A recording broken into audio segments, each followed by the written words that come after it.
We often think of medieval princesses in terms of fairy tales as beautiful young ladies living in luxurious comfort, wearing fancy gowns and tall, pointy hats, waiting for some knight to rescue them. But the reality was far less romantic and far more dangerous. Between 1200 and 1400, roughly 1/3 of royal women died before age 30, facing arranged marriages, dangerous pregnancies, and political manipulation at every turn. Life for these women wasn't about fairy tales and romance. It was about survival. Here's what life was really like as a medieval princess. Hey, quick thing before we start. If you actually listen to these regularly, hit like or subscribe. I always wonder where everyone's at, so comment your city and what time it is. Weird to think some of you are having breakfast in London while I'm recording this at night here in the States. Okay, let's head back to medieval Europe. Trust me, it's going to be quite a ride. But first, get comfortable. Seriously. Adjust those pillows, pull up that blanket, because where we're going, you're going to want to be cozy. Alright, so you're waking up in a stone chamber in a castle in 13th century England. First thing that hits you is the cold, not the cute, nippy kind that makes you snuggle deeper into your comforter. This is the kind of cold that stabs right through you, makes your bones ache, the kind that has you seeing your breath in the air before you even open your eyes. Unlike your nice memory foam mattress with its Egyptian cotton sheets, you're lying on a straw-filled mattress. Yeah, actual straw. And it's not alone in there. The rustling you hear, that's the mice. They live in your bed now. Oh, and those little bites you feel? Fleas and bed bugs. Your constant companions that no amount of status can protect you from. The room is nearly pitch black because, surprise, there's no electricity, no light switches to flip, no bedside lamps, just thick darkness, occasionally pierced by a sliver of dawn light from the narrow window slits that let in more cold air than actual sunlight. And the smell. Oh God, the smell. Medieval castles didn't exactly have great ventilation. That musty, damp odour is the stone walls, perpetually wet in England's climate. The sharp tang underneath, that's the chamber pot in the corner because you don't have a bathroom. Not even close. And despite what movies show you, medieval people didn't bathe often, especially not in winter. So there's also the unique funk of unwashed human that permeates everything. Morning, my lady. The voice startles you. Right, you're not alone. Your ladies-in-waiting sleep in the same room as you. Actually, one of them sleeps at the foot of your bed. She's been there all night, listening to you snore, watching you drool. Privacy? Not a thing for medieval princesses. The woman who spoke, Alice is her name, is already up and moving around. She's stoking the fire that went out during the night, trying to bring some warmth back into the room. She's been awake for at least an hour already, because that's what servants do. They wake before you, sleep after you, and basically exist to make your life function. It's time for morning prayers, my lady, Alice says, helping you sit up. The household is gathering. This isn't optional. No matter how tired you are, no matter if you're sick, no matter what, morning prayers happen every single day. And as the princess, you need to be there. God comes first. Always. That's non-negotiable in medieval life.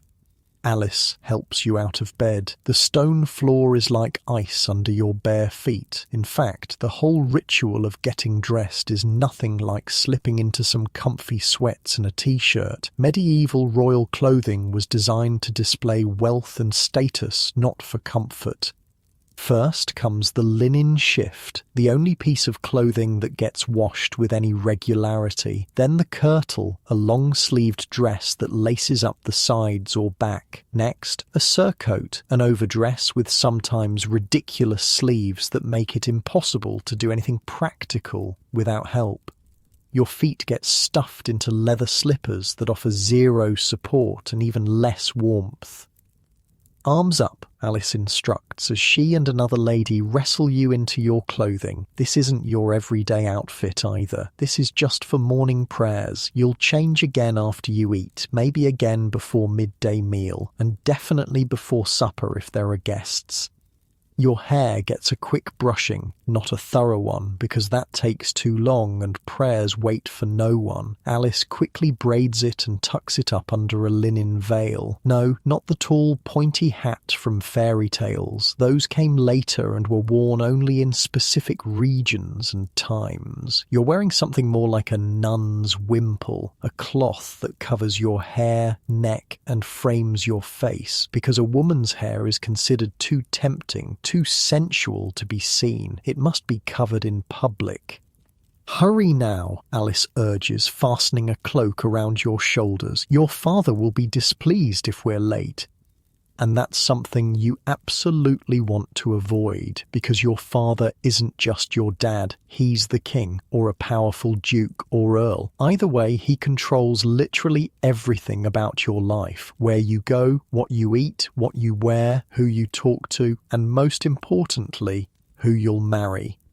Displeasing him isn't just about getting grounded. It could mean being sent away to a convent, or worse, married off to someone truly awful as punishment. So you hurry, following Alice through the winding stone corridors of the castle. They're barely warmer than your room, and just as dark. Servants are scurrying about with lit torches and rushlights, trying to bring some illumination to the gloom. The smell gets worse as you pass near the kitchens, a mix of smoke, unwashed bodies, and food that would turn your modern stomach.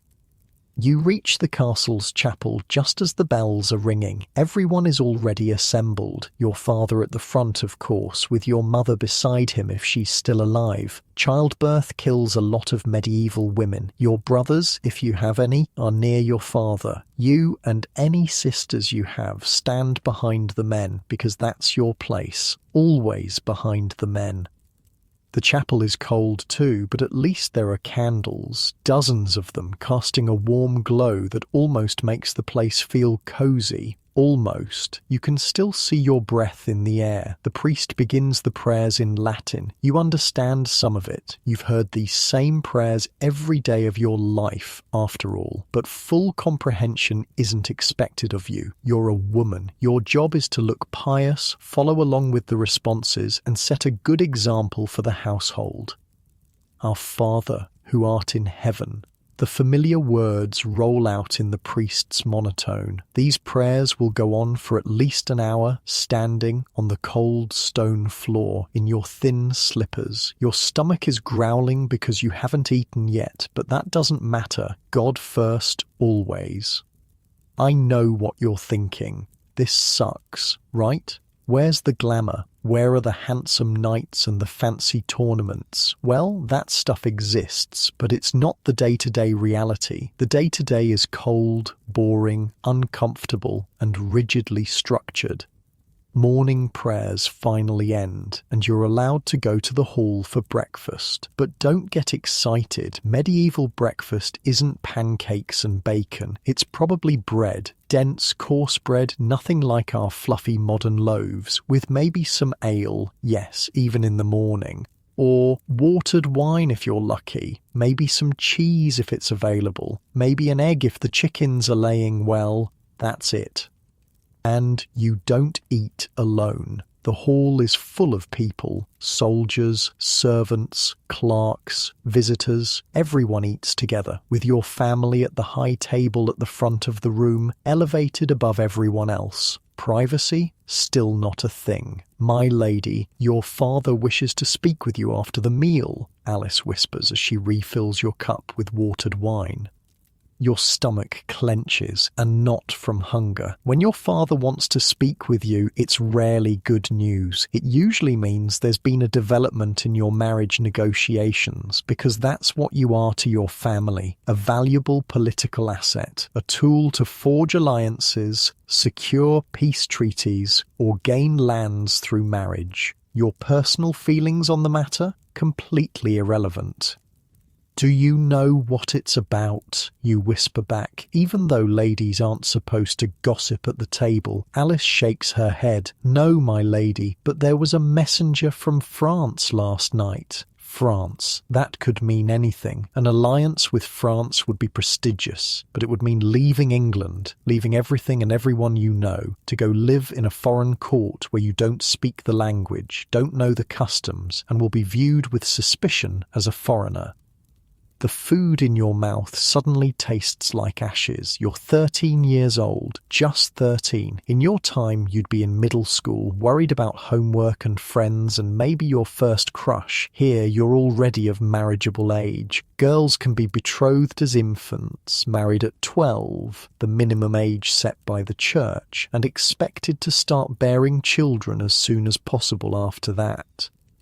Speaking of bearing children, that's your main purpose as a princess. Your education, limited as it is compared to your brothers, has been geared toward making you a good wife and mother. You've been taught to manage a household, basic medicinal skills, needlework, maybe some music, if your family values those accomplishments. Reading, possibly, though not all noble women were literate. Writing, less commonly. Languages, if you're expected to make a foreign match.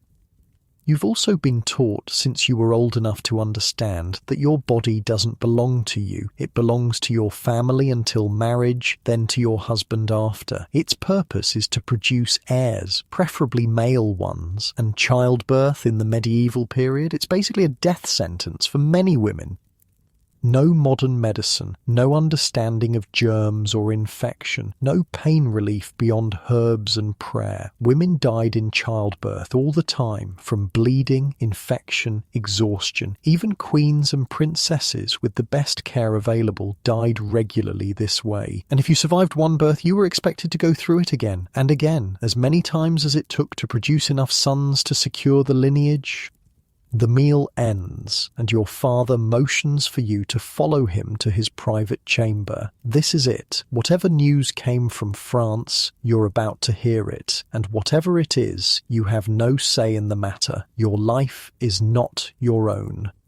As you walk behind your father through the corridors, you pass a window that looks out over the castle grounds. For just a moment, you catch a glimpse of two young squires practicing swordplay in the yard below. They're laughing, free in a way you'll never be. They get to learn fighting, strategy, horsemanship, all things forbidden to you because you're female. Their futures will be determined largely by their own abilities and choices.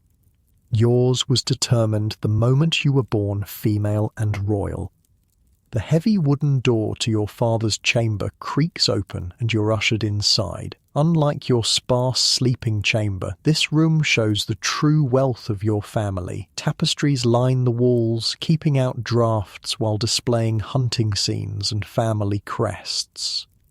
A fire roars in the hearth, making this the warmest room in the castle.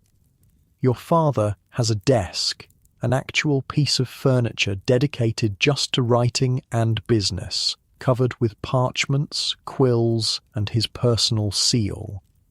"Daughter," he says, not bothering with your name. Medieval fathers, especially royal ones, weren't exactly the warm, fuzzy type. The King of France has proposed a match between you and his second son, Philip. And there it is, your future decided. You don't know this Philip, you've never met him. You don't know if he's kind or cruel, handsome or ugly, smart or stupid. None of that matters. What matters is that France is powerful, and this alliance would benefit your family politically. The terms are favourable, your father continues, as if discussing the sale of a horse rather than your entire life. Your dowry will include the Northern Territories, and in return we will receive trade rights through French ports. You're 13, you've never left England, you don't speak French, and now you're expected to leave everything behind, go to a foreign country, marry a stranger, sleep with him, bear his children, and run his household, all while being watched and judged by a court that sees you as an outsider. When? It's all you can manage to ask. When will your life as you know it end? The betrothal will be announced at Michaelmas. The wedding will take place next spring after you turn 14. Your father finally looks at you directly. This is a good match. Better than I hoped for. You will bring honor to our family. Translation: be grateful. Some girls get sold off to men 3 times their age. Some get sent to foreign courts even more distant and strange. Some get married to secure peace with enemies who hate them from the moment they arrive. By medieval royal standards, this is actually a decent arrangement. Yes, father, you say, because there's nothing else to say. No point in crying or begging. It won't change anything. This is your duty. This is what you were born for. As you leave your father's chamber, you realize that your life as you've known it, already restricted and controlled, now has an expiration date. You have less than a year left in your home, with the people you know, speaking the language you understand. After that, you belong to France, to Philip, to a life that's being thrust upon you without your consent. Alice is waiting outside the door. One look at your face tells her everything. France? She asks quietly. You nod. The second son? A small ray of hope in her voice. You nod again. Well, she says, trying to find something positive. At least he won't be king. Less pressure on you. Small comfort. Second sons still expect heirs, still have political responsibilities, still have complete control over their wives. But Alice is right about one thing. Not being queen consort does mean slightly less scrutiny, slightly lower stakes. Come, Alice says, guiding you back toward your chambers. It's time for your lessons. And so your day continues. You don't get to fall apart, don't get to process this life-changing news. There's no therapist to talk to, no understanding parent to comfort you. There's just the relentless schedule of a medieval princess's day. Prayers, meals, lessons, more prayers, more meals, maybe some supervised recreation if you're lucky, and then bed. The same tomorrow, and the next day. Until you're shipped off to France to begin your real purpose, making babies and securing alliances. This is the reality of being a medieval princess, not fairy tales, not romance, not freedom, just duty, restriction, and the constant looming knowledge that your body isn't your own. And this is just the morning of your day. The rest, even more controlled, even more focused on preparing you for the one thing that matters, being valuable marriage material. As you follow Alice back to your cold chamber, where you'll spend the next few hours practicing needlework or learning French, suddenly very important, you catch yourself wondering what it would be like to be one of those squires instead, to hold a sword instead of a needle, to have choices instead of obligations. But those thoughts are dangerous. Better to accept your fate. Better to be the good, obedient daughter and future wife, because in medieval Europe, for a princess, that's the only way to survive, and survival, not happiness, is the best you can hope for. Alice leads you back to your chamber, where several other ladies are waiting. They're all from noble families, sent to serve you and learn the ways of court alongside you. They're not exactly friends. True friendship isn't really a concept that exists in the same way for medieval nobility. These girls are both your servants and your competition, watching your every move and reporting back to their families about the princess they serve. Lady Catherine will be here shortly for your French lessons, Alice says, helping you change into a simpler gown more suitable for sitting and studying. Your father says you'll need extra practice now. Of course he does. The clock is ticking on your transformation from English princess to French bride. Learning the language isn't just about communication, it's about survival. The chamber feels slightly warmer now that the morning fire has been burning for a while. Your ladies busy themselves around the room preparing your study materials. One of them, Margaret, who's about your age, looks at you with sympathy in her eyes. She knows what it means to be married off to a foreign court. Her sister was sent to Scotland last year and hasn't been heard from since. I hear the French court is very grand, Margaret offers, trying to be helpful, much more refined than ours. What she doesn't say, but you both know, is that the French will find every flaw in your manners, your speech, your appearance. You'll be judged mercilessly as the foreign bride, the outsider. No matter how well you prepare, it won't be enough. Lady Catherine arrives, and your heart sinks. She's a stern, thin-lipped woman who spent time in the French court in her youth and never lets anyone forget it. She carries a small wooden paddle that she uses to rap your knuckles when you mispronounce a word. By the end of most lessons, your fingers are red and swollen. "Bonjour, mademoiselle," she says sharply, not bothering with pleasantries in English. "Nous avons beaucoup à faire aujourd'hui." You stare at her blankly. You've been learning French for years. All noble children do, since it's the language of diplomacy, but you're nowhere near fluent, and now, suddenly, your entire future depends on how quickly you can master it. "She said we have much to do today," Margaret whispers, earning herself a glare from Lady Catherine. "En français," Lady Catherine snaps, pointing at you. "Répétez après moi. Je suis la princesse d'Angleterre." You try. God, you try.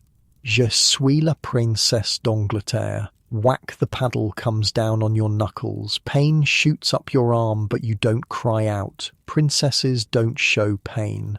Again, Lady Catherine demands, "Je suis la princesse d'Angleterre." And so it goes, for 2 excruciating hours.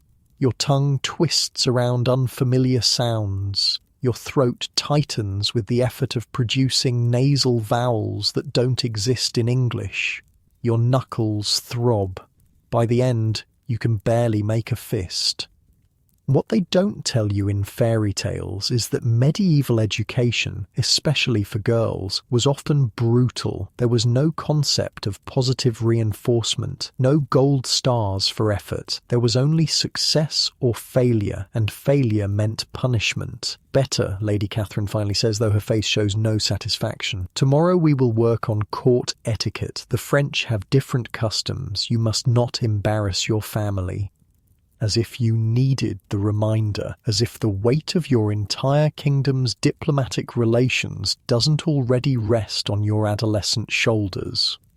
Lady Catherine leaves, and you flex your fingers, wincing. One of your ladies rushes forward with a small pot of salve made from herbs grown in the castle garden. This too is part of your education, learning which plants heal, which soothe, which poison. Medieval medical knowledge was primitive by our standards, but it was comprehensive in its own way, passed down from woman to woman across generations. "Time for your needlework, my lady," Alice announces, as another lady brings forward your embroidery frame. "This, at least, is something you're good at. All noble girls learn needlework from the time they can hold a needle. It's not just decorative, it's practical. In a world before mass production, everything must be made by hand. Queens and peasants alike spend hours every day with needle and thread, making and mending clothing, linens, tapestries. Your current project is a complex religious scene showing the Annunciation, the angel Gabriel telling Mary she'll bear the Son of God. The symbolism isn't lost on you. Like Mary, you have no choice but to accept the fate handed to you by men who claim to speak with authority. The work is detailed and demanding. You're using silk threads imported at great expense from the East, dyed in vibrant colours that cost more than what a peasant family might earn in a year. The gold thread you're using for the angel's halo is actual gold, pounded thin and wrapped around a silk core. Your family's wealth, literally woven into fabric. Smaller stitches, Alice reminds you, inspecting your work. A French lady would use stitches so small they can hardly be seen. You sigh and pull out the last row, starting again. Your back aches from hunching over the frame, your eyes strain in the dim light coming through the narrow window. Even on bright days, medieval castles are dark inside. Candles and oil lamps are expensive, so you work mostly by daylight, which means your productive hours are limited, especially in winter. Tell me about the French court, you say to Alice as you work. What should I expect? Alice purses her lips. It's more formal than here, more political. Everyone watching everyone else, looking for advantages, for weaknesses. Sounds awful, you mutter, pricking your finger for the third time. A drop of blood stains the white linen. You'll have to work it into the pattern somehow. It's survival, Alice corrects you. Court life is a battlefield without swords. Words are the weapons, alliances are the armour, and unlike men, women can't settle disputes with a duel. We must be cleverer, more patient. This, too, is part of your education, learning the unwritten rules of court life, how to read people's intentions behind their formal words, how to navigate the treacherous waters of noble politics, where a single misstep could mean disaster not just for you, but for your entire family. Will you come with me, you ask suddenly, to France? Alice's face softens. If your father permits it. Some of us will accompany you, though many of your ladies in France will be French, chosen by your husband's family to help you adjust. To spy on you, she means, to report your every word and deed back to your new family. To make sure your loyalties shift appropriately from England to France. The morning passes in silence after that, broken only by the soft sounds of needles through fabric and the occasional instruction from Alice. Your thoughts drift to what awaits you in France. Will your husband be kind? Will you be allowed to bring your favourite books? Will anyone there care about what you want, what you think, what you feel? You know the answer. No one cares now. Why would that change in France? Midday approaches, and it's time to change clothes again for the meal. This time you're dressed more formally, as there are visitors to the castle, minor nobles from nearby estates coming to pay respects to your father and, incidentally, to get a look at you, the princess who's made such an advantageous match. You're a curiosity now, a success story in the medieval marriage market. Your value has just increased significantly. The great hall is noisy and crowded when you enter. Trestle tables have been set up in rows, with your family's high table on a raised platform at the front. The stone floor is covered with fresh rushes mixed with herbs that release their scent when crushed underfoot, helping to mask the smells of so many people in one space. You take your place at the high table, careful to observe all the proper formalities, back straight, eyes modestly lowered, hands folded, silent unless spoken to, the perfect medieval lady, giving no one any reason to criticize. The meal is more elaborate than breakfast. Roasted meats, fish, bread, cheese, seasonal vegetables prepared with expensive spices. Wine flows freely. You eat little, your stomach still tight with anxiety about your future. Besides, it's not ladylike to show too much appetite. Medieval beauty standards for noble women prize daintiness, paleness, and delicacy. The one ethereal look that comes from never getting enough sun or food was considered attractive. The plump, rosy-cheeked ideal came much later. "My daughter," your father calls down the table, making you jump. "Lady Catherine tells me your French still needs work." You feel dozens of eyes turn to you. Heat rises in your cheeks. "Yes, father, I'm trying. Try harder," he says bluntly. "I won't have the French court laughing at English education." You nod, eyes lowered again, humiliation burning through you. Public criticism is just another tool in the medieval parenting arsenal. Shame as motivation, fear as incentive. "Perhaps the princess would benefit from a French lady-in-waiting," suggests one of the visiting nobles, "someone who could speak with her throughout the day." Your father considers this, then nods. "A practical suggestion. I'll arrange it." And just like that, another decision about your life is made without your input. Another stranger will be thrust into your intimate daily routine. Another person to judge you, to find you wanting. After the meal, you're allowed a brief period of recreation in the castle garden. It's one of the few times in your day when you're permitted outdoors, and even then, you're closely supervised. Medieval noble girls don't run, don't shout, don't climb trees, or play rough games like boys do. Your recreation consists of sedate walks along garden paths, perhaps some gentle ball games or dancing practice. The garden itself is nothing like our modern idea of ornamental gardens. It's primarily functional. Herbs for cooking and medicine, vegetables, fruit trees. Beauty is secondary to utility in medieval life. Tell me about Prince Philip, you say to Alice as you walk. What do you know of him?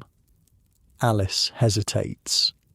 He's 17, she finally says. 4 years your senior. They say he's interested in scholarly pursuits. That could mean anything from a genuine intellectual to a weak boy unfit for military training. In a world where physical prowess is prized above all for men, being scholarly isn't necessarily a compliment. They say he's kind to his servants, Alice adds, as if sensing your disappointment. That's rare enough to be remarked upon. It's something. At least, kindness isn't a quality much valued in medieval nobility, especially in men. Power, strength, cunning. These are the traits that matter. If Philip is known for kindness, perhaps your life with him won't be completely miserable. Will I at least get to meet him before the wedding? You ask. Alice shakes her head. Unlikely. The marriage negotiations will be conducted by proxies. You'll probably meet him for the first time at the ceremony. Medieval royal marriages weren't about compatibility or love. They were business arrangements, political alliances sealed with vows and consummated with bodies. The idea that you should meet your spouse beforehand, let alone have anything in common with them, would have seemed absurd to medieval nobility.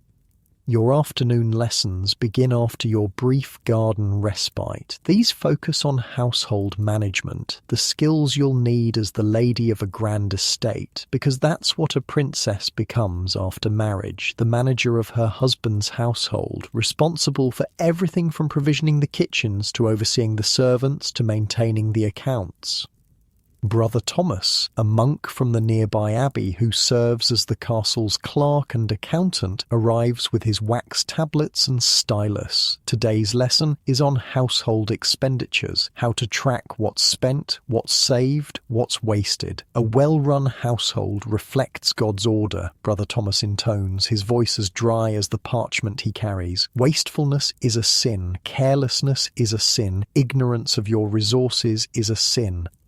Everything is a sin in medieval Christianity. The fear of hell permeates every aspect of life, every decision, every thought. It's the ultimate control mechanism in a world already rigidly controlled by social hierarchies. Brother Thomas sets a tablet before you, covered in neat rows of Roman numerals. Calculate the cost of provisioning the kitchen for 1 month based on these figures, he instructs. It's tedious, painstaking work. Arabic numerals exist but aren't widely used yet in Europe. Calculations that would take us seconds with modern math take you long, frustrating minutes. There are no shortcuts, no calculators, not even the simple convenience of positional notation that makes our base 10 system so efficient. Your head aches with the effort of converting measures and values. How many shillings to the pound? How many pence to the shilling? How many bushels of wheat to feed? How many people for how many days? The variables seem endless. You must know these things, Brother Thomas says sharply, when you make an error. A lady who cannot manage her household is at the mercy of dishonest stewards and thieving servants. He's right, of course. In the medieval world, numeracy is as important as literacy for a noble lady. You'll be responsible for managing vast estates, overseeing hundreds of servants and workers. If you can't keep track of resources, can't budget properly, can't detect when you're being cheated, your household will fall into disarray. And that reflects poorly not just on you, but on your husband. After mathematics comes music, another essential skill for a medieval lady, not because anyone cares about your personal fulfillment or creative expression, but because accomplishments like music making increase your value as a diplomatic asset. A princess who can entertain at court is more useful than one who can't. Sister Agnes from the convent arrives with a small harp. Unlike the massive concert harps we think of today, medieval harps were portable instruments that could be played while seated in a lady's chamber. "Your fingering has improved," Sister Agnes says, as you pluck carefully at the strings, producing a simple melody, "but your timing still falters in the middle section." Music in medieval Europe was primarily religious. Hymns, psalms, simple devotional pieces. Secular music existed too, of course, but it wasn't considered entirely proper for young noble ladies to sing the popular love songs of troubadours. Those came later when courtly love became fashionable. Your music lesson is cut short when your mother's messenger arrives. "The Queen requests your presence," the woman says with a curtsy. Your mother? The Queen? Even in your thoughts, you don't think of her informally. Medieval parent-child relationships, especially in royal families, weren't characterized by casual warmth. Respect, duty, and proper distance were the norm. You follow the messenger through the winding corridors to your mother's chambers, larger and more luxurious than your own, befitting her status. Inside, you find her surrounded by her ladies, all working on an enormous tapestry stretched on a frame that takes up half the room. "Daughter," she acknowledges you with a nod. "Come see what we're making for your wedding." The tapestry shows a symbolic joining of your family's crest with that of the French royal family. The workmanship is exquisite. Your mother is known throughout the kingdom for her skill with a needle. This tapestry will travel with you to France, a visual reminder of the political alliance your body is sealing. "It's beautiful," you say, because it is, despite what it represents. "Sit," your mother commands, indicating a stool near her. "Work on this section. The French court will judge your needlework harshly. You must not shame us." You take your place and begin stitching, adding tiny, precise stitches to the border pattern. Your mother watches critically, occasionally correcting your technique. This, too, is education. Learning from the woman who's lived the life you're about to begin. A life of duty, obligation, and carefully concealed emotion. "I've heard about the French match," your mother says after a while, her voice low enough that only you can hear. "It's better than I hoped for. Prince Philip has a reputation for gentleness." Coming from your mother, this is practically gushing approval. You glance at her, surprised by this almost expression of concern for your welfare. "Will it hurt?" you ask, your voice barely audible. You both know what you're asking about. The wedding night, the consummation that will make the political alliance real and binding. Your mother's face remains impassive, her eyes on her needlework. "Yes," she says simply, "but it passes, and then it becomes tolerable in time. Tolerable, not pleasurable, not joyful, just tolerable." That's the best a medieval queen can offer her daughter by way of marital advice. "Remember your duty," she continues, still not looking at you. "Provide heirs, manage his household, bring honour to both families. The rest is unimportant. The rest being your happiness, your desires, your personhood, all unimportant in the grand scheme of medieval political marriage." "Yes, mother," you say, because there's nothing else to say.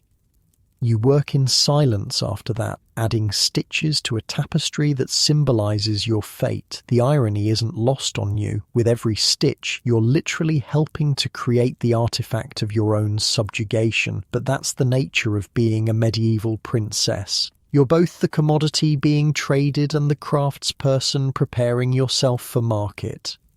As the afternoon wears on, you're summoned for yet another lesson, this one in religious instruction with Father Ambrose, the castle's chaplain. Religion wasn't just a Sunday activity in medieval Europe. It was woven into every moment of every day, especially for women who were considered morally weaker than men and thus in need of constant spiritual guidance.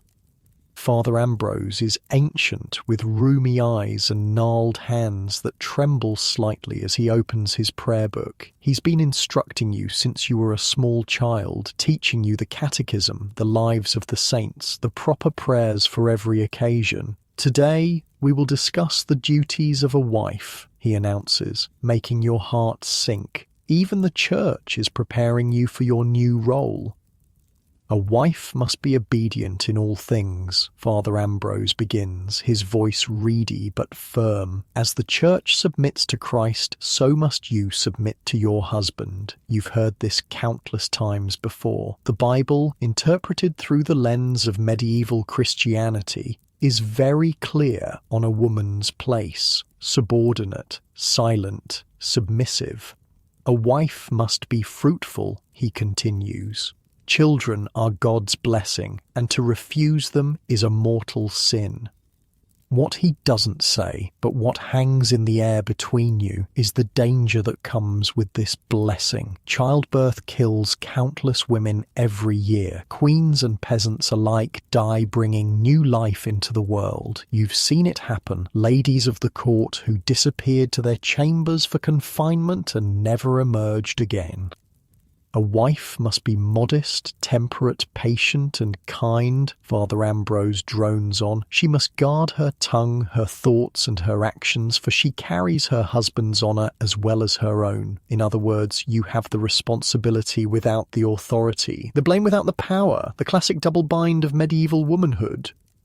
The lesson continues with example after example of virtuous wives from Scripture and the lives of saints, women who endured abuse, neglect, even torture without complaint, women who sacrificed everything for their husbands, their children, their faith, women whose only reward came after death.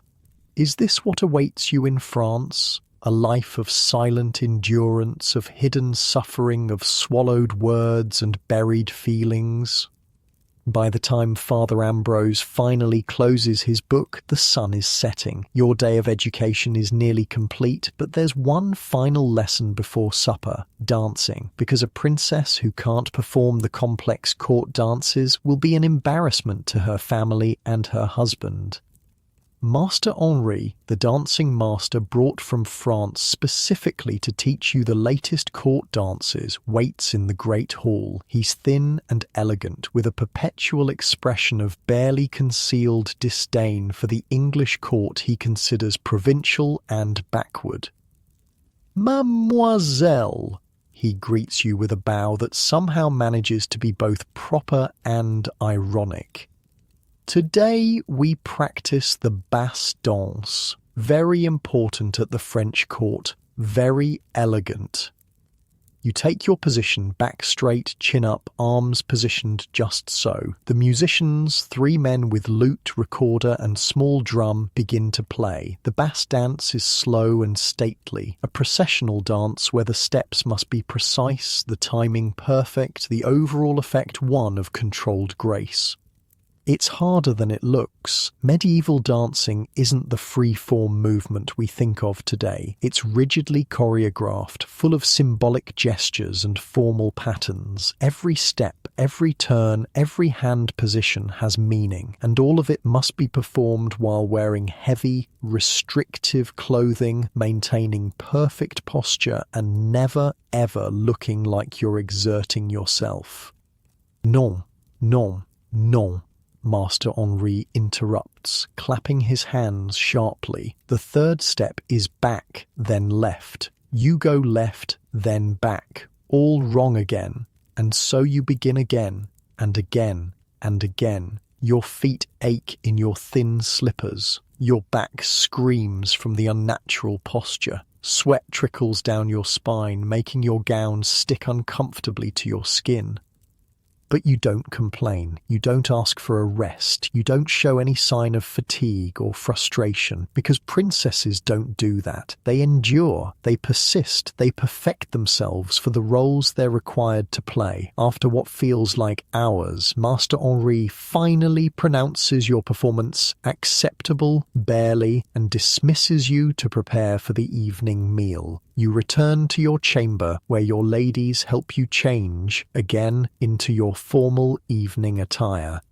As Alice brushes your hair, now allowed to be worn loose for the evening since you're still unmarried, you catch a glimpse of yourself in the polished metal mirror on your dressing table. Not glass. Glass mirrors exist, but are incredibly rare and expensive. This reflection is dimmer, less defined, like looking at yourself through water.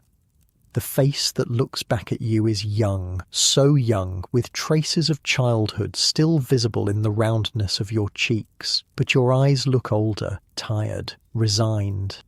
This has been just one day in your education as a medieval princess, one day of countless identical days, all designed to shape you into something useful to your family and your future husband, not to prepare you for a fulfilling life of your own choosing.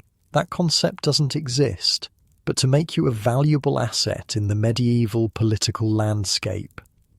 Tomorrow there will be more French lessons, more religious instruction, more household management training, the day after, the same, and the day after that, until spring comes and you're shipped off to France like a well-trained horse being delivered to its new owner. You turn away from the mirror as Alice fastens a gold circlet around your head, the visible symbol of your rank, the gilded cage of your privilege. "It's time for supper, my lady," she says softly. "Your father will be waiting." You nod and rise, arranging your features into the serene mask expected of a princess. Whatever you're feeling, fear, resentment, grief for the life you'll never have, must remain hidden. That, perhaps, is the most important lesson of your education. True feelings are a luxury medieval princesses cannot afford. You walk to the great hall for supper, flanked by your ladies. The corridors are busier now than earlier in the day, servants hurrying to and fro with platters and pitchers, guards changing shifts, visitors preparing to dine with your family. The castle is like a small town, with hundreds of people living and working within its walls, and you, as the princess, are at the centre of it all, watched, judged, discussed. The great hall blazes with light now, dozens of candles and torches illuminating the space for the evening meal. It's the brightest the castle gets, and the warmest, with so many bodies packed into the stone room. The smell is a mix of food, smoke, sweat, and the herbs crushed underfoot in the rushes on the floor. As you enter, a hush falls briefly over the closest tables. People nudge each other, whisper behind hands. There she is, the princess, the one going to France, the one making such a good match. You pretend not to notice, keeping your eyes modestly lowered as you make your way to the high table. Your father is already seated, deep in conversation with the most important visitor, a bishop from a neighbouring diocese, his purple robes marking his rank. Your mother sits at your father's left, silent but watchful, her eyes taking in everything. You take your place a few seats down, where you're expected to make conversation with the bishop's secretary, a thin, nervous man with ink-stained fingers. This, too, is part of your duty, entertaining guests, making them feel welcome, representing your family's hospitality. But there are rules, strict rules about what a princess can discuss. "I trust your journey was pleasant, sir," you begin with the expected pleasantry. He nods, clearly uncomfortable at dining with royalty. "Yes, Your Highness, most pleasant." "And your work for the bishop? It must be fascinating." Another safe topic, a man's work. You can ask about it, express appropriate admiration, but never suggest you understand it or could do it yourself. The secretary relaxes slightly, launching into a description of manuscripts copied and letters written. You listen with practiced attention, making all the right noises of interest at all the right moments. This is a skill you've been developing since childhood, seeming engaged while your mind wanders elsewhere. Servants move around the hall, bringing platters of food to each table according to rank. The high table is served first, of course, and gets the best portions, the tenderest cuts of meat, the whitest bread, the richest sauces. Food in medieval Europe is as much about status as nourishment. The first course arrives, a soup of leeks and almond milk, served in shared bowls. 2 people typically share each bowl, another reminder that privacy doesn't exist here. You're paired with the secretary, who looks terrified at the prospect of potentially touching spoons with a princess. "Please," you say, gesturing for him to begin. "Always defer to male guests," another rule. The meal progresses through multiple courses: fish in a saffron sauce, roasted capon, a pie filled with spiced meat. Each dish is heavily seasoned, not just for flavour, but to demonstrate wealth. Pepper, cinnamon, cloves, nutmeg. These spices cost a fortune, imported along trade routes that stretch across the known world. You eat sparingly, as expected. A lady with too hearty an appetite is considered unrefined, possibly even sinful. Gluttony is, after all, one of the 7 deadly sins. Besides, the heavy, rich food sits uneasily in your stomach, still knotted with anxiety about your future. Your father stands, raising his cup in a toast to the bishop. Everyone falls silent, waiting for the king to speak. His words are formal, full of references to church and state, the bonds between secular and religious power. Politics, always politics, even at the dinner table. The bishop responds with equal formality, though you notice his eyes wandering occasionally to the serving girls moving between tables. Not all churchmen live up to their vows of chastity. It's an open secret at court, something everyone knows, but no one mentions directly. As the meal draws to a close, musicians begin to play from a gallery above the hall. Not the formal dance music you've been learning, but livelier tunes for entertainment. Your father signals to you, an almost imperceptible nod. This is your cue. Part of your duty as princess is to demonstrate your accomplishments to honoured guests. You rise and move to join the musicians, where a harp has been placed ready for you. All eyes turn to you as you sit, arranging your gown carefully, positioning your fingers on the strings. The hall quiets. This is a performance, a display of your family's culture and refinement through your skill. You begin to play, a religious piece that showcases both technical ability and proper piety. Your fingers move smoothly over the strings, producing clear, sweet notes that rise to the timbered ceiling. Years of practice, hours of repetition, countless corrections from tutors, all for moments like this when you serve as a living ornament to your father's court. When you finish, there's appreciative applause. The bishop nods his approval. Your father looks satisfied. Your mother's face shows nothing, but when you return to your seat, she touches your hand briefly, the closest thing to public praise you'll ever receive from her. The entertainment continues with professional musicians and a troupe of acrobats, a special treat for the bishop's visit. You watch with suitable appreciation, though these performers are regulars at court, and you've seen their acts many times before. As the evening wears on, your father stands, signalling the end of the formal meal. This is when the men will withdraw to discuss serious matters, politics, church business, warfare, while the women return to their chambers. The gender division is absolute in medieval court life. You rise with your mother and the other ladies, curtsying to your father and the bishop before withdrawing. The secretary looks almost relieved to see you go. Maintaining conversation with a princess was clearly stressful for him. But your day isn't over yet. As you return to your chambers, Alice informs you that a message has come from the steward. There's a matter requiring your attention in the kitchens. Now? You ask, surprised. It's unusual for such things to come up in the evening. The bishop's party brought additional mouths to feed, Alice explains. There's a question about tomorrow's provisions. This is a reminder of your other role, not just ornamental princess, but lady of the castle, responsible for the practical running of a huge household.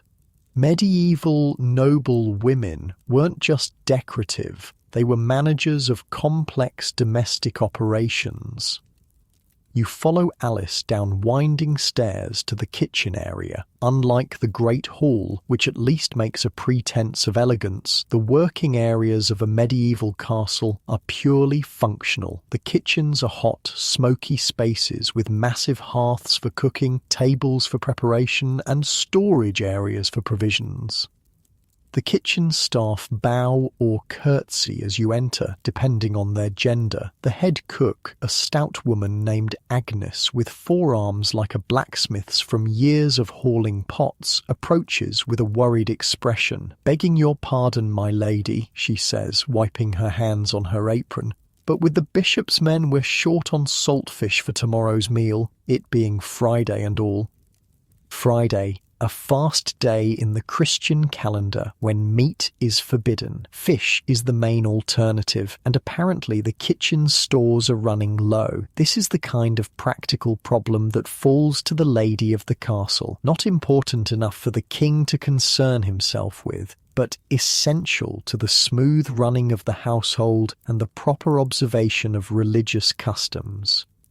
How many extra men came with the bishop, you ask, automatically falling into your role as household manager? 12, my lady, plus their horses needing feed. You think for a moment, mentally calculating the stores you know are available. This kind of inventory management is something you've been trained in since childhood, knowing exactly what resources the castle has, how long they'll last, when they need replenishing. "We have the salt herring in the north storeroom," you say. "It was meant for next week, but we can use that and send to the abbey tomorrow for more, and serve more bread and vegetable pottage to fill their bellies." Agnes nods, looking relieved. "Yes, my lady, wise thinking, that is." This small moment of decision-making, this tiny exercise of authority, feels strangely satisfying. In the grand scheme of your life as a medieval princess, your choices are few and constrained, but in the domestic sphere, you do have some power, some control. As you turn to leave, you notice a young scullery maid watching you with wide eyes. She can't be more than 9 or 10, her face smudged with ash from the hearth, her hands raw from work and water. She reminds you of yourself at that age, except her future holds only more of the same hard labour, while yours at least has the gilded cage of royalty.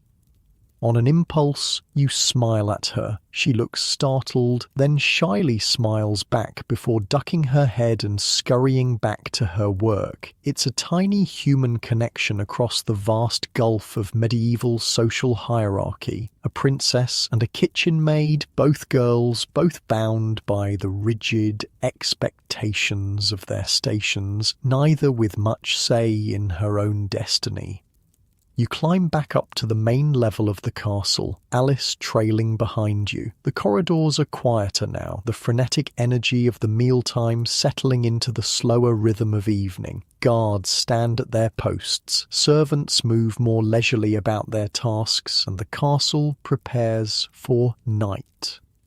But your duties aren't quite done. Next comes a visit to the still room, the domain of the castle's herbalist, an older woman named Marjorie, who manages the preparation and storage of medicinal herbs, cosmetics, and household necessities like soap and candles.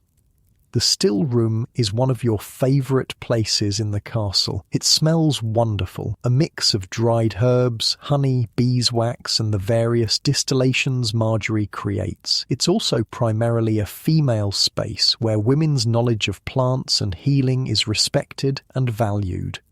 Marjorie curtsies as you enter, then immediately returns to her work of grinding dried herbs with a mortar and pestle. She's one of the few people in the castle who treats you with minimal ceremony, perhaps because she's old enough to have seen you born, perhaps because the practical nature of her work leaves little room for court formalities.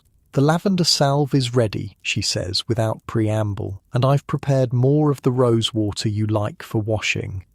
"Thank you," you say, genuinely grateful. The rose water is a small luxury in a life that, despite its privilege, has few personal comforts. "Sit," Marjorie instructs, nodding to a stool. "Let me see your hands." You obey, holding out your hands for inspection. Despite all the care taken to preserve a princess's beauty, your hands show the effects of constant needlework. Tiny pricks and calluses that no amount of salve can completely prevent. Marjorie tuts disapprovingly, taking a small pot from a shelf and beginning to apply a sweet-smelling ointment to your fingers. "French ladies wear gloves to keep their hands soft," she observes. "You should do the same. This is the kind of practical advice you value. Concrete suggestions for navigating court life offered without the crushing weight of moral instruction that accompanies most advice from your official tutors." "Will you show me how to make this before I go?" you ask, nodding to the salve. "So I can prepare it in France?" Marjorie smiles, pleased by your interest. "Of course, though they may have different herbs available there. We'll need to discuss alternatives." This exchange might seem insignificant, but it represents another small pocket of agency in your tightly controlled life. Learning practical skills, building knowledge that's yours alone, these are tiny rebellions against a system that values you primarily as a political token and a potential broodmare. Off to the still room, there's one more duty before you can retire for the night. Evening prayers in the chapel. Religion isn't just a set of beliefs in medieval Europe, it's the framework that structures time itself. Days begin and end with prayer. Weeks are marked by Sundays and feast days. Seasons by religious festivals. The chapel is dimmer now than it was for morning prayers, lit only by a few candles that cast long shadows across the stone walls. The space feels more intimate, more mysterious in this half-light. You kneel on the hard stone floor, ignoring the discomfort as you've been taught to do. Physical discomfort is considered good for the soul, a small taste of Christ's suffering, a reminder of human frailty. Father Ambrose leads the prayers, his voice echoing in the quiet space. Your father isn't present, he's still closeted with the bishop, but your mother kneels beside you, her lips moving silently with the familiar words. You wonder, not for the first time, what she truly thinks behind her impassive exterior. Was she once like you, a young princess sent to a foreign court, expected to adapt, to bear children, to represent her family's interests? Does she ever resent the constraints of her role? Or has she simply accepted them so completely that she no longer questions? These aren't questions you can ask. The gap between mother and daughter in medieval royal families isn't just generational, it's institutional. Queens and princesses have official roles to play, and emotional intimacy isn't part of the script. Evening prayers conclude, and at last your official duties for the day are done. You return to your chamber, where your ladies help you prepare for bed. The elaborate gown comes off, replaced by a simple linen shift for sleeping. Your hair is brushed and braided for the night. A warming pan filled with hot coals is passed between the sheets of your bed to take the worst chill off the linen. Outside, the castle settles into its nighttime routine. Guards change shifts, calling out to each other from the battlements. Servants bank fires to keep them burning slowly through the night. In the great hall, some of the household knights and squires prepare their pallets for sleeping. Dogs curl up near the kitchen hearths, waiting for morning scraps. The massive gates are checked and barred against the dangers of the world outside. This is the rhythm of castle life, the same patterns repeated day after day, the same duties performed in the same order, the same prayers said at the same hours. There's comfort in the familiarity, even as you know your place in this pattern will soon change dramatically. As you slip between the slightly warmed sheets of your bed, one of your ladies, Margaret, the one whose sister was sent to Scotland, sits nearby with a small candle ready to read aloud until you fall asleep. This is a luxury afforded to a princess, someone to ease your transition to sleep with words.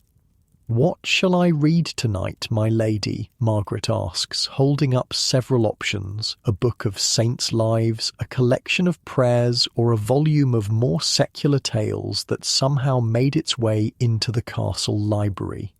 The tales, you decide, feeling slightly rebellious. Stories of adventure and romance are considered somewhat frivolous for young ladies, potentially dangerous to moral character, but tonight you want to escape, at least in your mind, to worlds where things happen differently than in your tightly prescribed reality.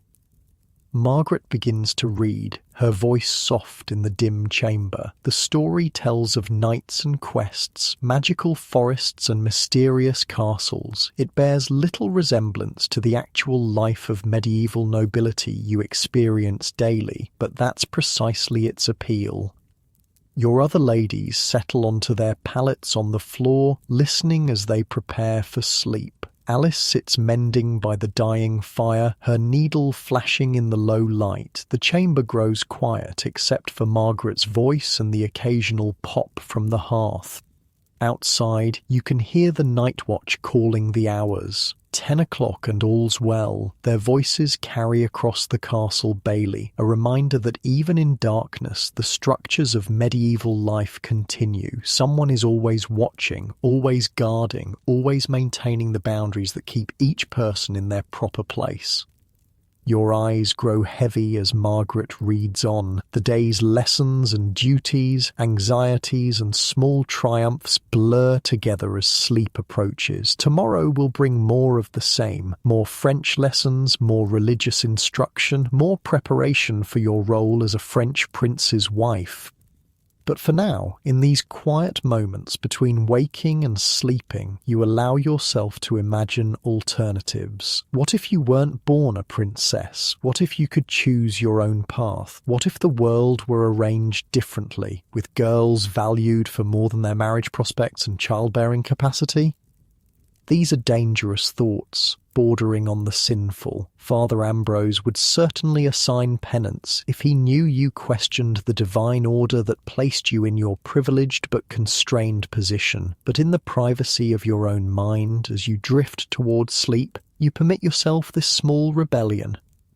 Margaret's voice grows more distant as you slip toward dreams. The story she reads mingles with your own thoughts, creating impossible scenarios where princesses rescue themselves, choose their own husbands, or decide not to marry at all, where your value isn't determined by your family connections or your intact maidenhead or your potential to bear sons.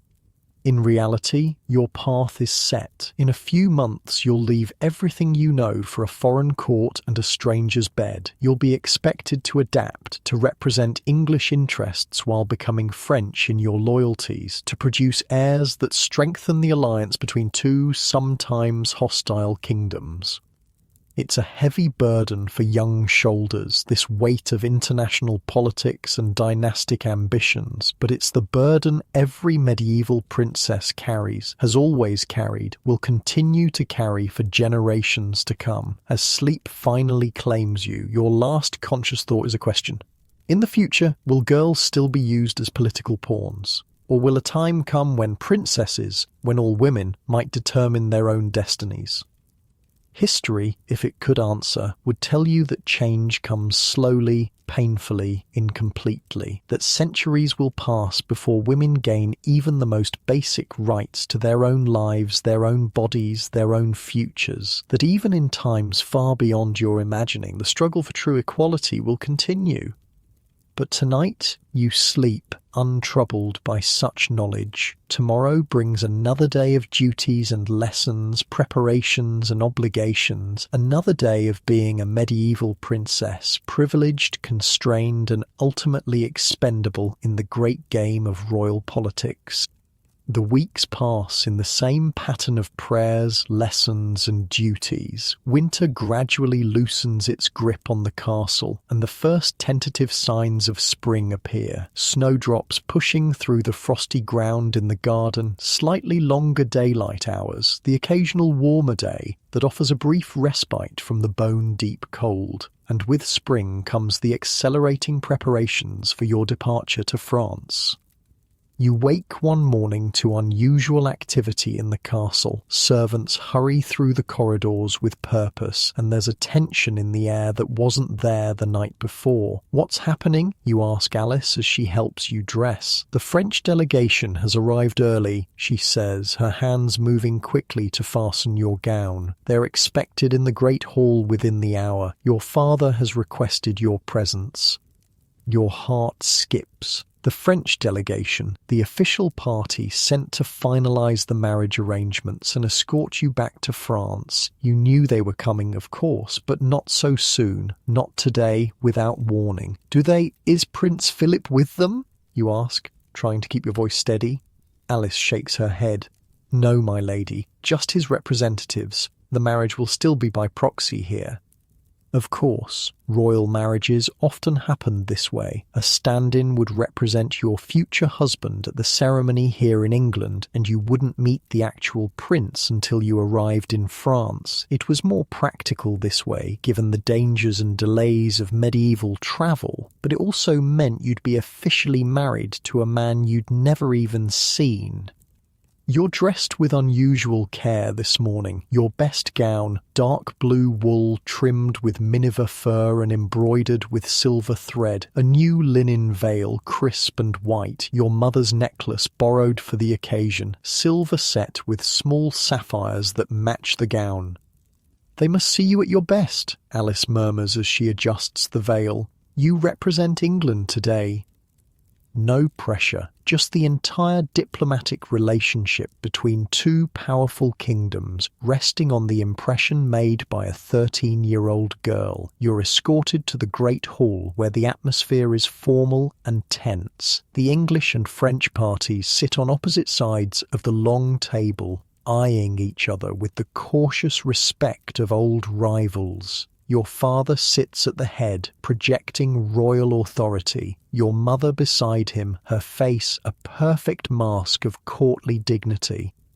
And there, the empty seat waiting for you, not beside your parents, but halfway down the table, positioned directly opposite the leader of the French delegation, setting you apart, marking the transition of your allegiance from England to France. You take your place with as much grace as you can muster, eyes modestly lowered as you've been taught, but you can't help stealing glances at the man across from you, the one who represents your future husband and his family. He's older than you expected, with streaks of grey in his dark beard. Lord Bertrand de Montfort, you learn from the introductions, a cousin of the French royal family, trusted advisor to the king, and now your escort to your new life. Mademoiselle, he greets you in French, inclining his head. It is an honour to meet the future Princess of France.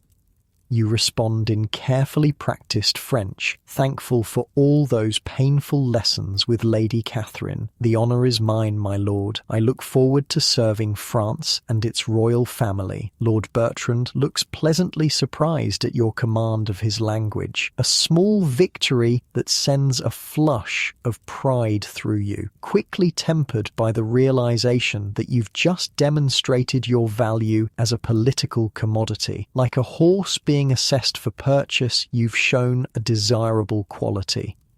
The meeting progresses with mind-numbing discussions of the marriage contract, dowry amounts, land transfers, trade agreements, military alliances, all the ways in which your body and what it represents will be leveraged for political advantage. You sit quietly, speaking only when directly addressed. This isn't a conversation you're meant to participate in, merely witness. After all, you're not a party to the negotiation. You're the object being negotiated over.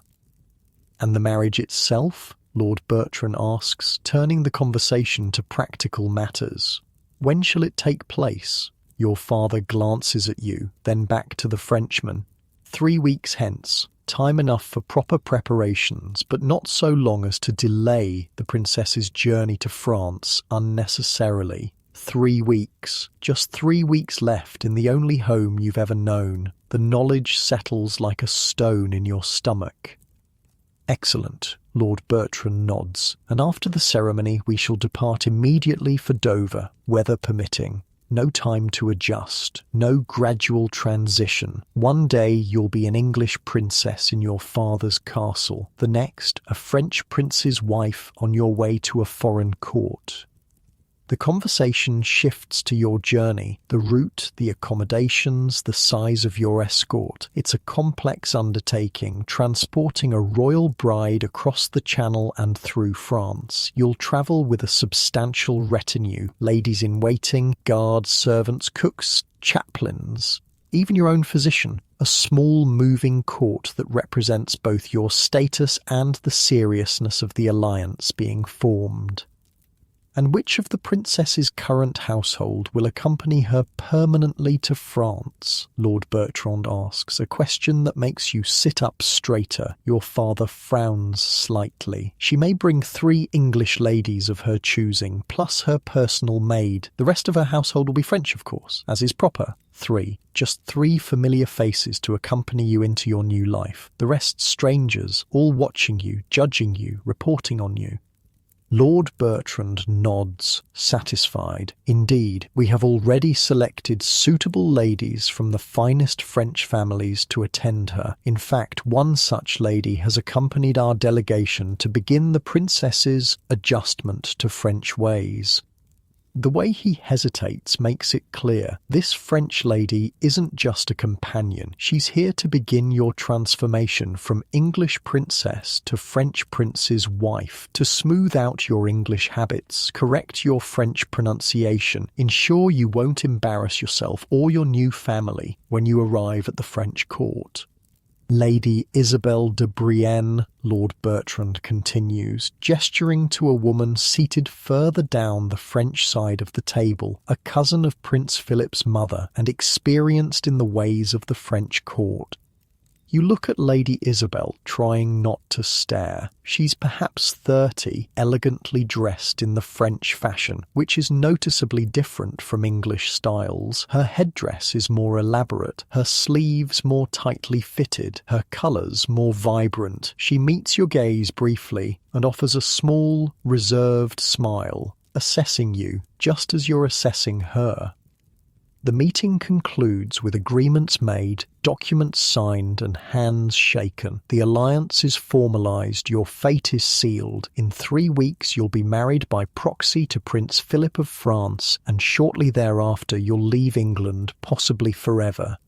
As you rise to leave the hall, your father calls you to his side. You will spend the afternoon with Lady Isabel, he instructs. Begin learning what will be expected of you at the French court.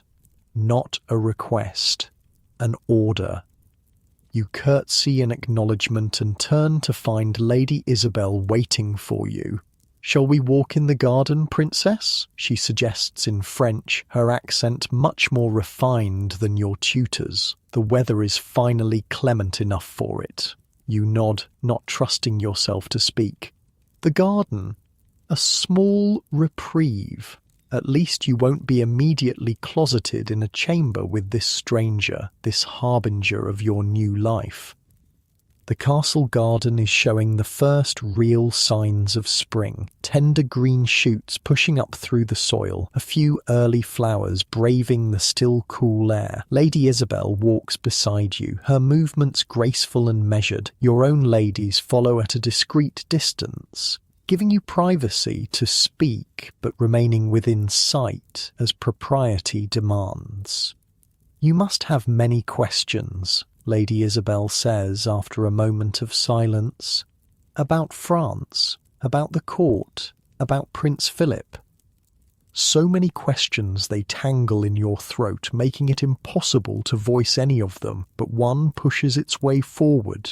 Is he kind, you ask simply? Lady Isabel's expression softens slightly. Prince Philip is thoughtful, scholarly, as you may have heard, not given to the hunts and tournaments his elder brother favours. She pauses, choosing her words carefully. He will not be cruel to you, Princess, that much I can promise. Not exactly a ringing endorsement of his character, but better than the alternative. You've heard enough stories of princesses married to monsters to know how much worse your situation could be. The French court is more formal than what you're accustomed to, Lady Isabel continues, shifting to practical matters. More political. Every gesture, every word carries meaning. You will be watched constantly, judged by standards you don't yet understand. "Oh, sounds terrible," you murmur before you can stop yourself. To your surprise, Lady Isabel laughs, a genuine sound that transforms her composed face. It is, rather, but it's also magnificent. The music, the art, the conversations, there's nothing like it in Europe, and as a princess, you'll have access to all of it. She stops beside a stone bench and sits, gesturing for you to join her. "May I speak plainly, Princess?" You nod, curious despite your apprehension. "Your position will be difficult at first," she says, her voice lower now. "You are young, foreign, untested. There will be those at court who wish to see you fail, particularly the mothers and sisters of girls who might have married Prince Philip instead." The bluntness is startling, but oddly refreshing after months of platitudes and religious instruction about wifely duties.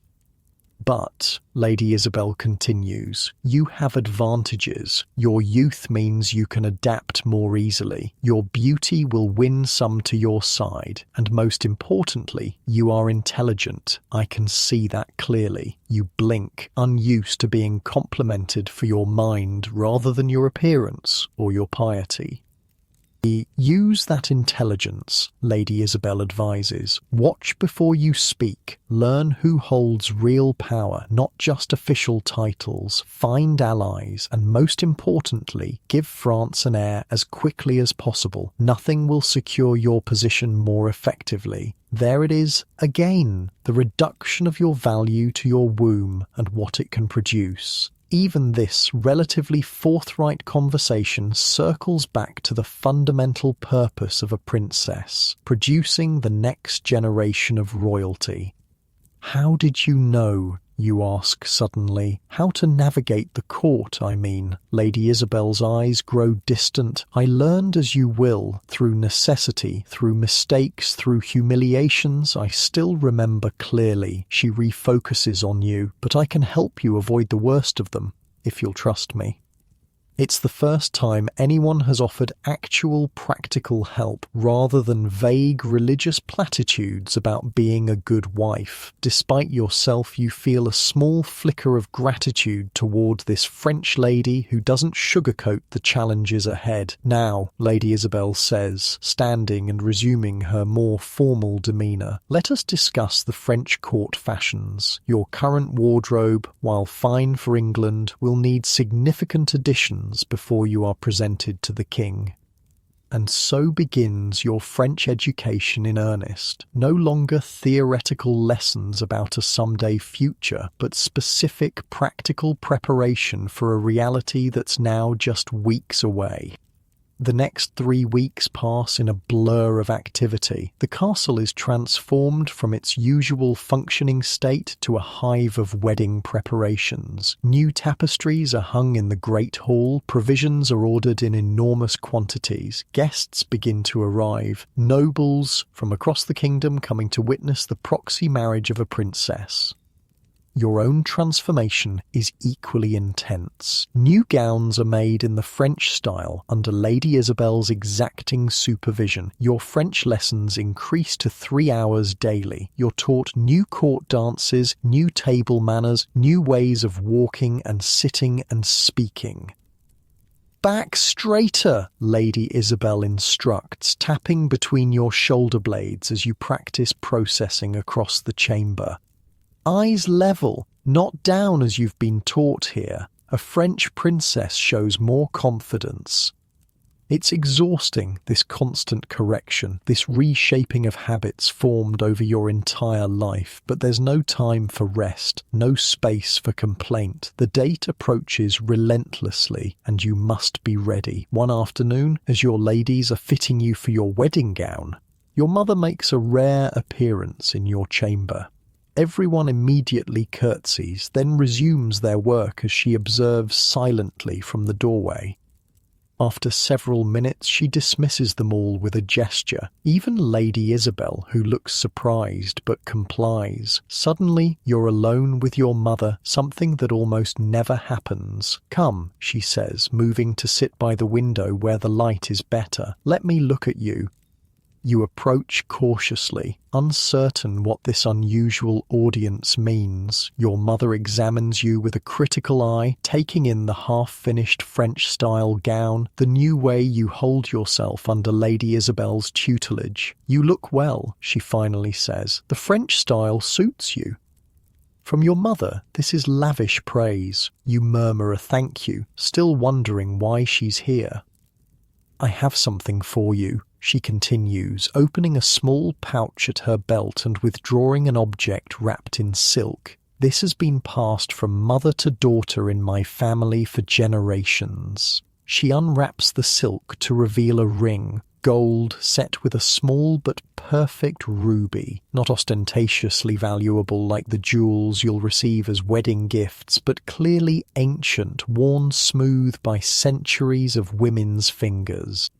"My mother gave it to me when I left Spain to marry your father," she says, her voice softer than you've ever heard it. "I wore it always under my gloves where no one could see it, a reminder of who I was before I became England's queen." She takes your hand and slides the ring onto your finger. It fits perfectly, as if it were made for you.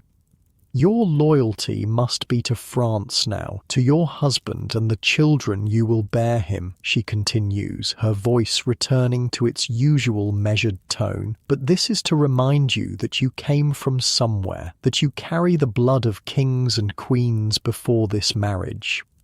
You stare at the ring, then at your mother's face, seeing, perhaps for the first time, the young Spanish princess she once was. How frightened she must have been, coming to a strange country to marry a strange man. How alone she must have felt. "Thank you," you whisper, and, on impulse, you lean forward and kiss her cheek, something you haven't done since early childhood.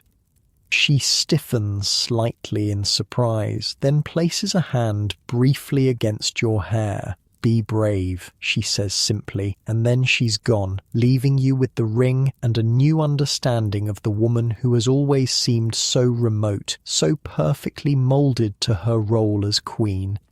That night, lying in bed, you twist the ring on your finger and think about the generations of women who wore it before you, all facing the same fate, all sent away from home to marry men they didn't know, all expected to build new loyalties while somehow preserving something of themselves.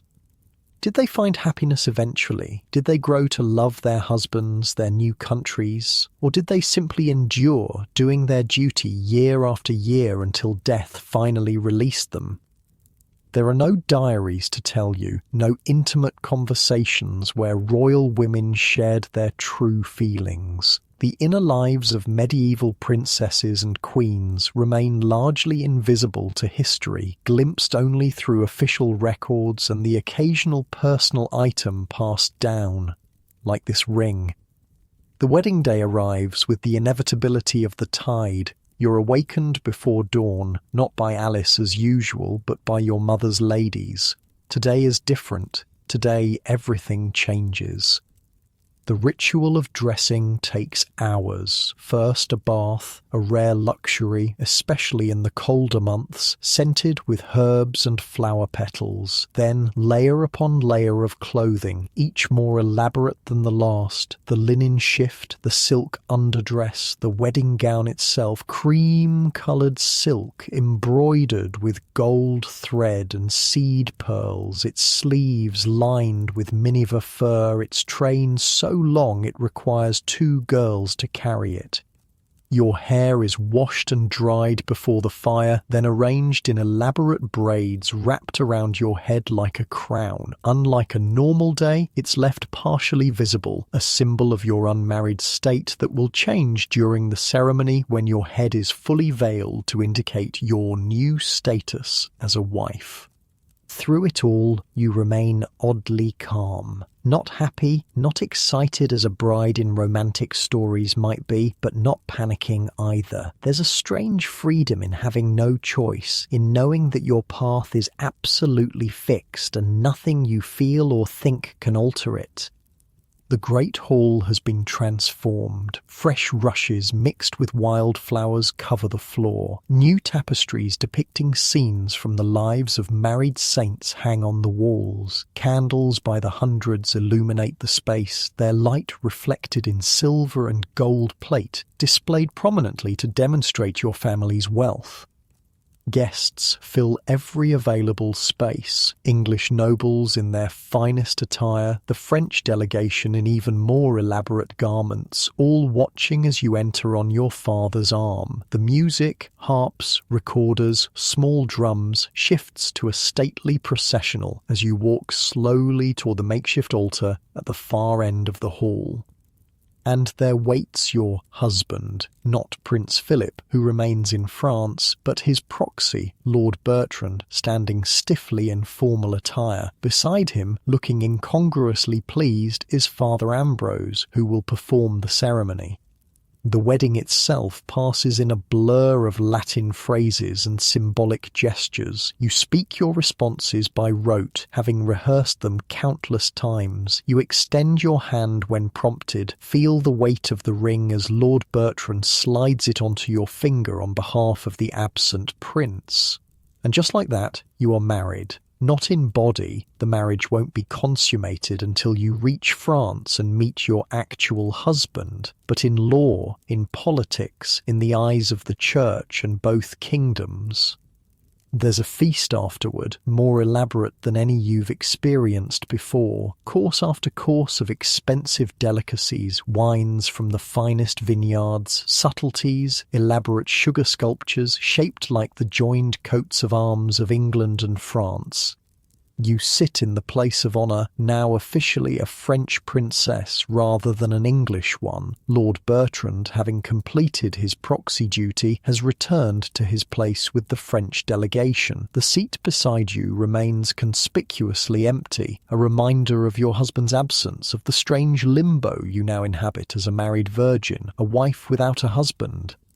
Throughout the meal you receive gifts, gold cups from a duke, a reliquary containing what is claimed to be a splinter from the true cross, illuminated prayer books, jewels to adorn your person and your future home in France. Each gift giver approaches, bows or curtsies, presents their offering with formal phrases of congratulation. You respond with equally formal thanks, your French now fluent enough after Lady Isabel's intensive training that even the French delegation looks impressed.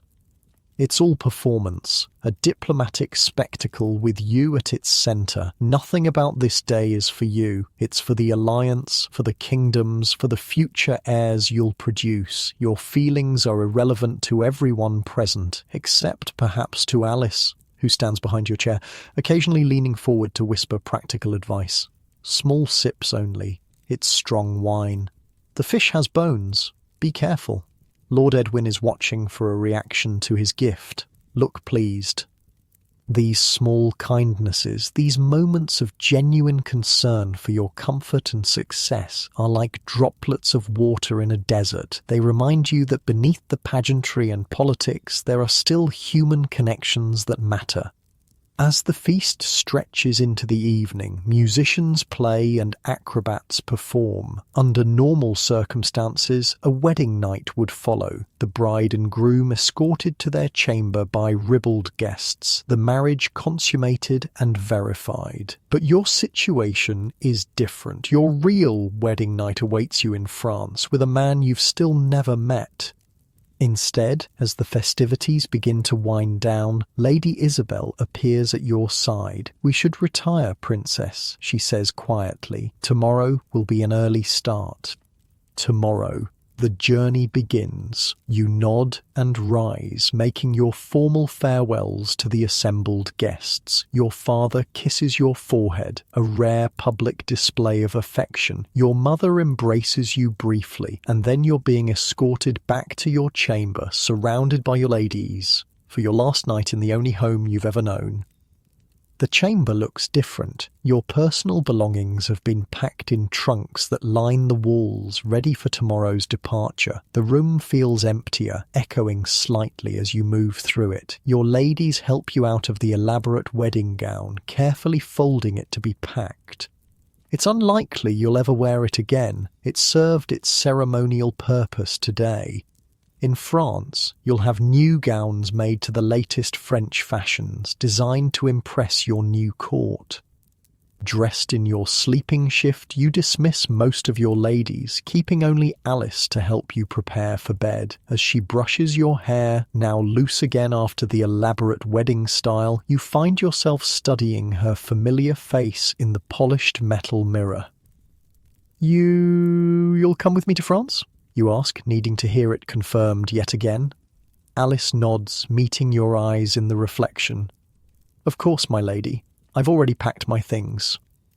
And Margaret, your young lady in waiting who shared stories with you, yes, she's coming too, and Lady Eleanor and Lady Catherine. Alice names the other two English ladies who will form the small core of familiar faces in your new French household. It's not much. Just 4 English women among the dozens of French attendants who will surround you at the French court. But it's something, a small piece of home to take with you. "Are you afraid?" you ask Alice suddenly, "of going to France?" Alice's hands pause briefly in their rhythmic brushing. "Yes," she admits quietly, "but also curious. It's a grand adventure in its way. An adventure. You hadn't thought of it like that. To you, it's been an ending, the end of childhood, the end of familiarity, the end of whatever small freedoms you enjoyed as a daughter rather than a wife. But perhaps Alice is right. Perhaps there's something to be gained in this enforced journey, this new beginning." "What do you think he's like?" you ask, not needing to specify who you mean. "Really like, I mean, not what Lady Isabel says." Alice considers carefully before answering. "I think he's probably as nervous as you are. He didn't choose this match any more than you did."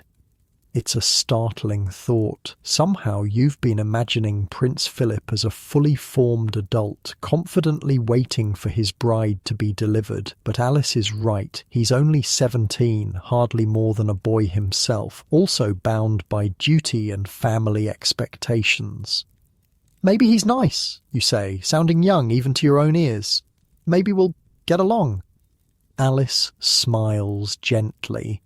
"Maybe you will. And if not, well, royal couples often lead separate lives once heirs are secured. You'll have your own household, your own interests.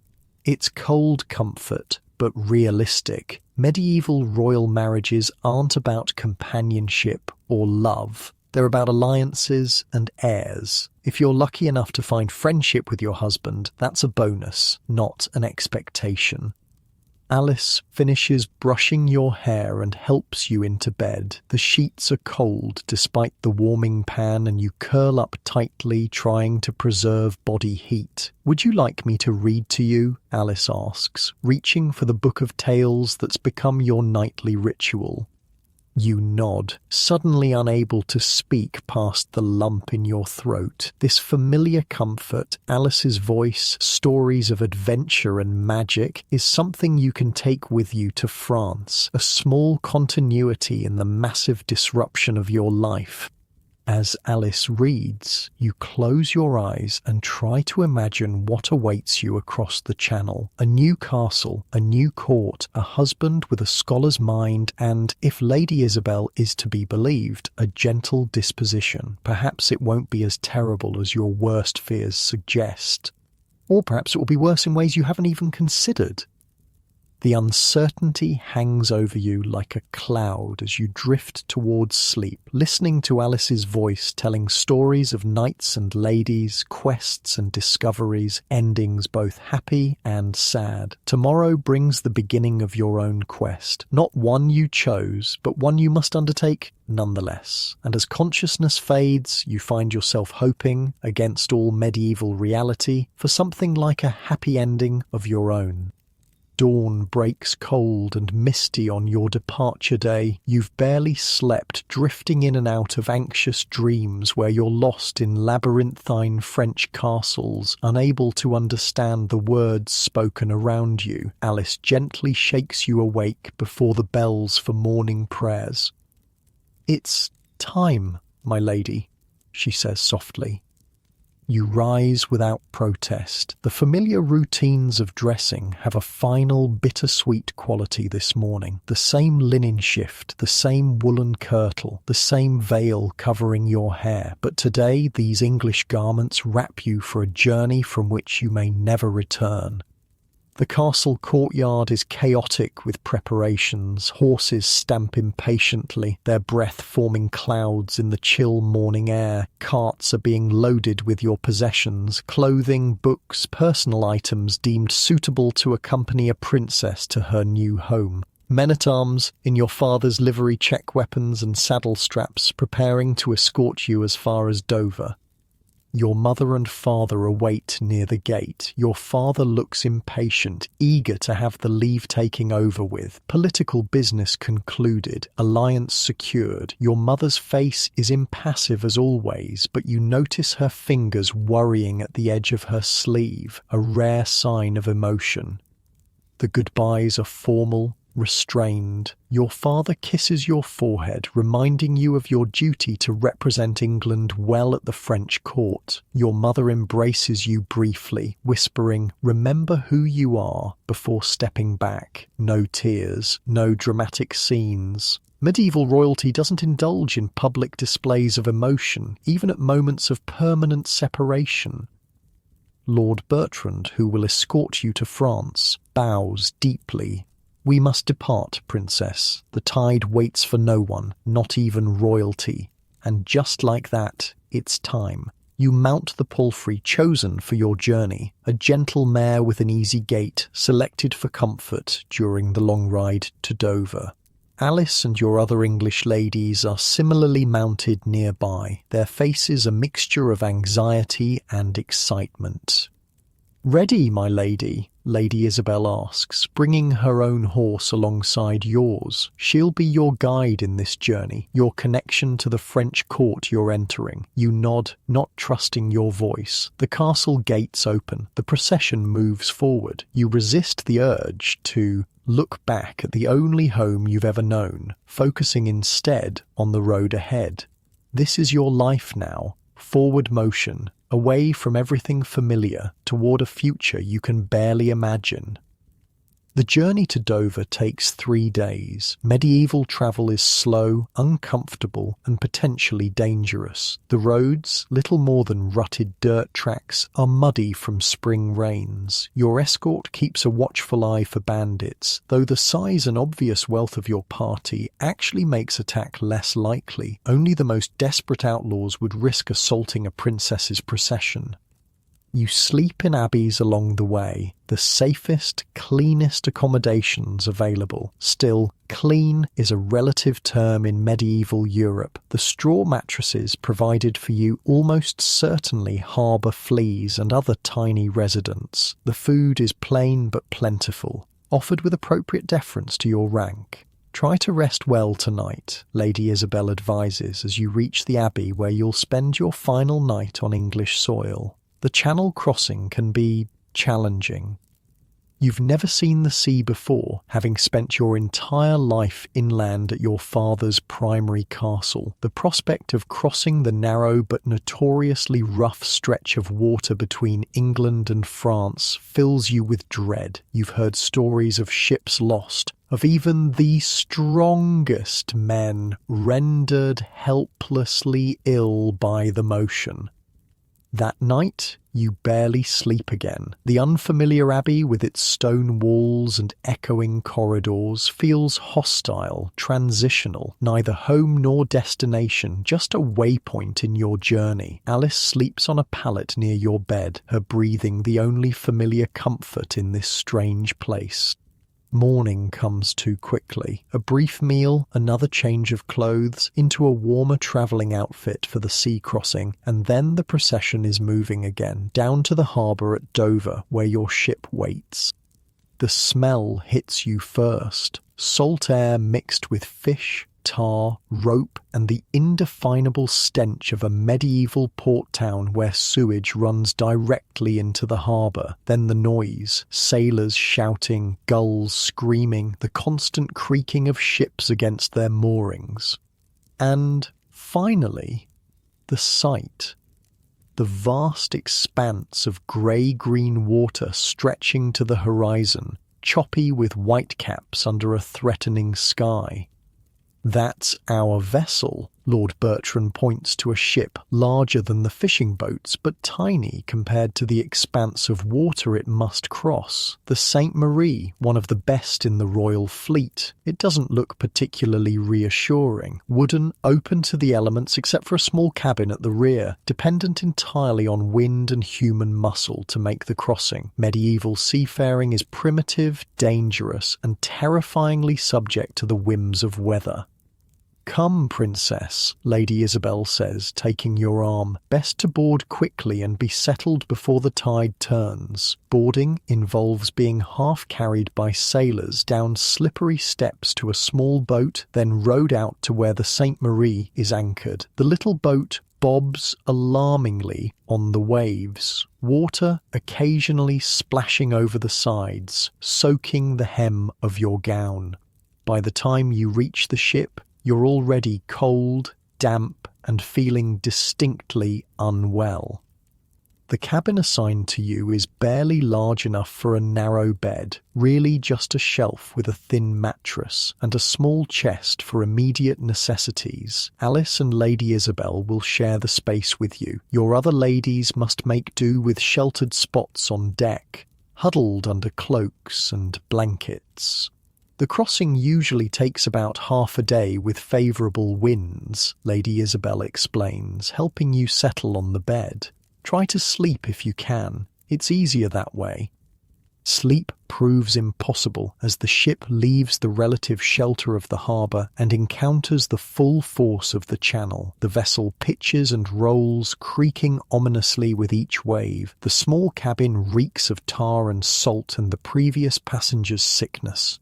Within an hour, you're violently ill, as are most of the women in your party.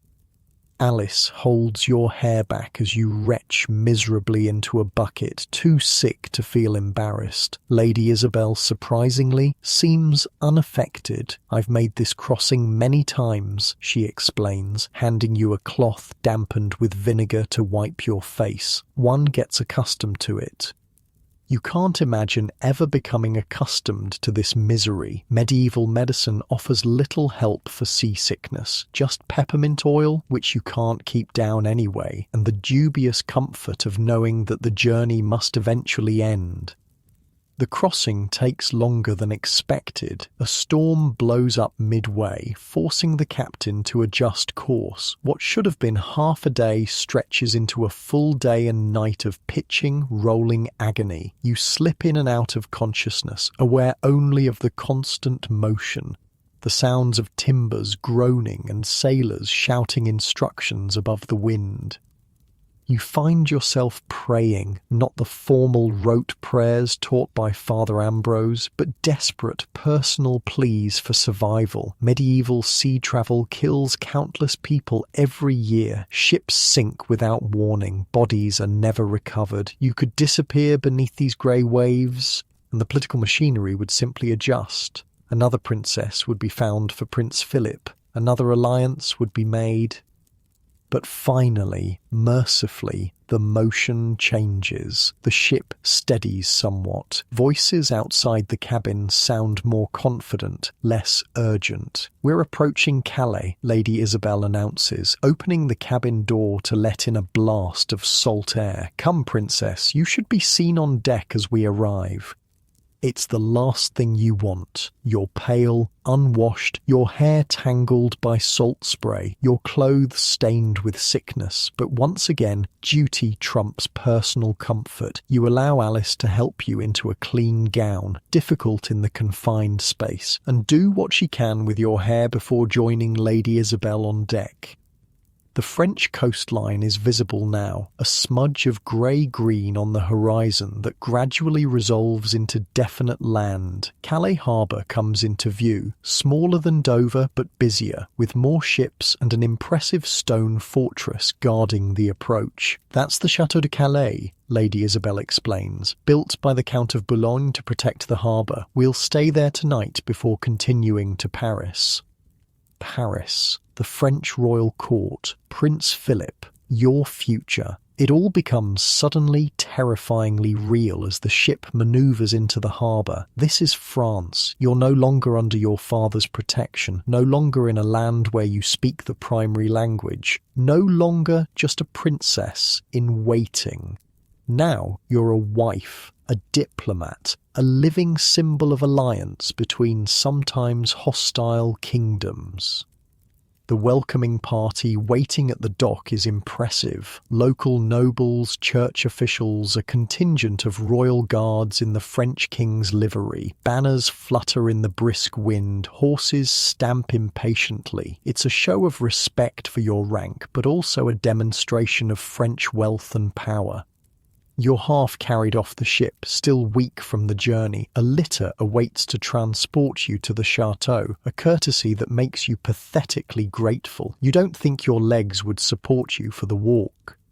The Château de Calais is smaller than your father's castle, but more ornate, with elaborate stone carvings decorating its facade. Inside, you're escorted to chambers prepared for your arrival, surprisingly comfortable, with fresh rushes on the floor, a fire already burning in the hearth, and a tub of steaming water waiting. "A bath, thank God," Alice murmurs, already helping you out of your travel-stained clothes.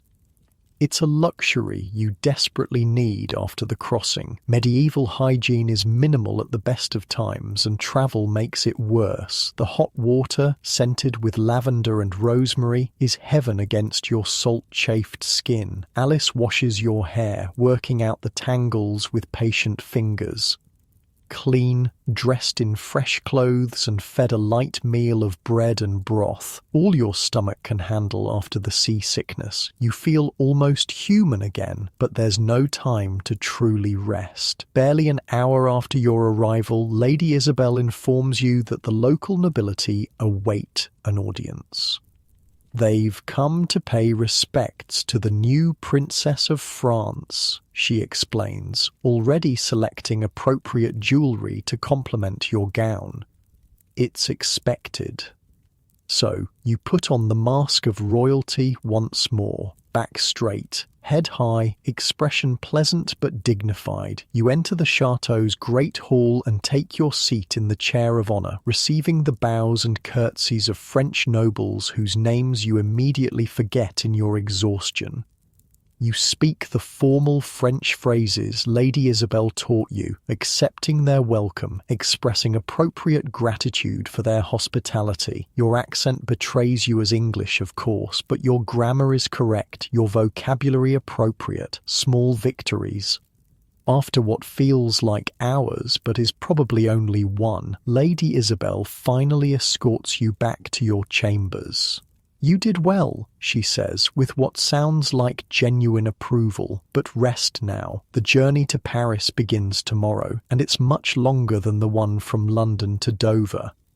She's not exaggerating. The journey from Calais to Paris takes over a week, travelling through countryside that grows progressively more spring-like as you move south. Unlike in England, where you slept in abbeys, here your party stops at the castles of various nobles along the route. Each night brings another formal welcome, another feast you must attend despite your exhaustion, another round of memorising French names and titles.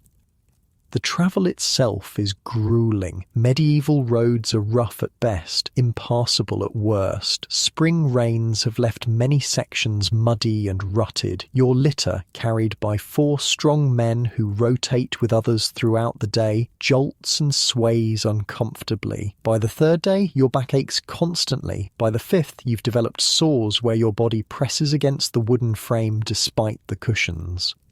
"We're making good time," Lord Bertrand assures you during one rest stop, as if that's any comfort. "We should reach Paris in 3 more days, weather permitting." The weather doesn't permit. A spring storm hits, bringing driving rain that turns the road to mud and forces your party to seek shelter at a manor house, smaller than planned. Accommodations are cramped. You share a bed with Alice and Lady Isabel, all 3 of you still in your damp clothes because there's no privacy to change.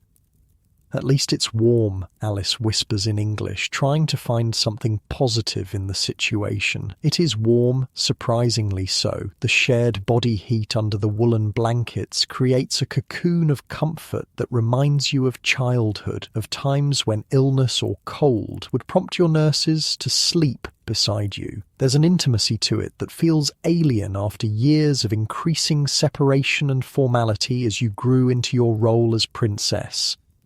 Lady Isabel, overhearing the English comment, surprises you by responding in the same language. "The French countryside has its charms even in bad weather," she says, "though I admit I prefer the comforts of Paris."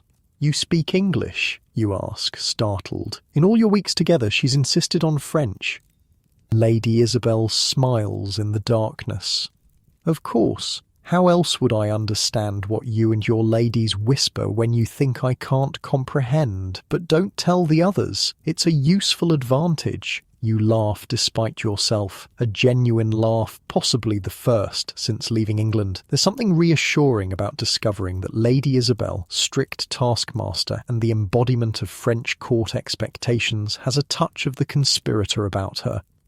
The storm passes. The journey resumes, and finally, after what feels like months but has been less than 2 weeks, the spires of Paris appear on the horizon. Notre Dame, Lady Isabel points out the massive cathedral rising above the city walls, and there, the palace, your new home.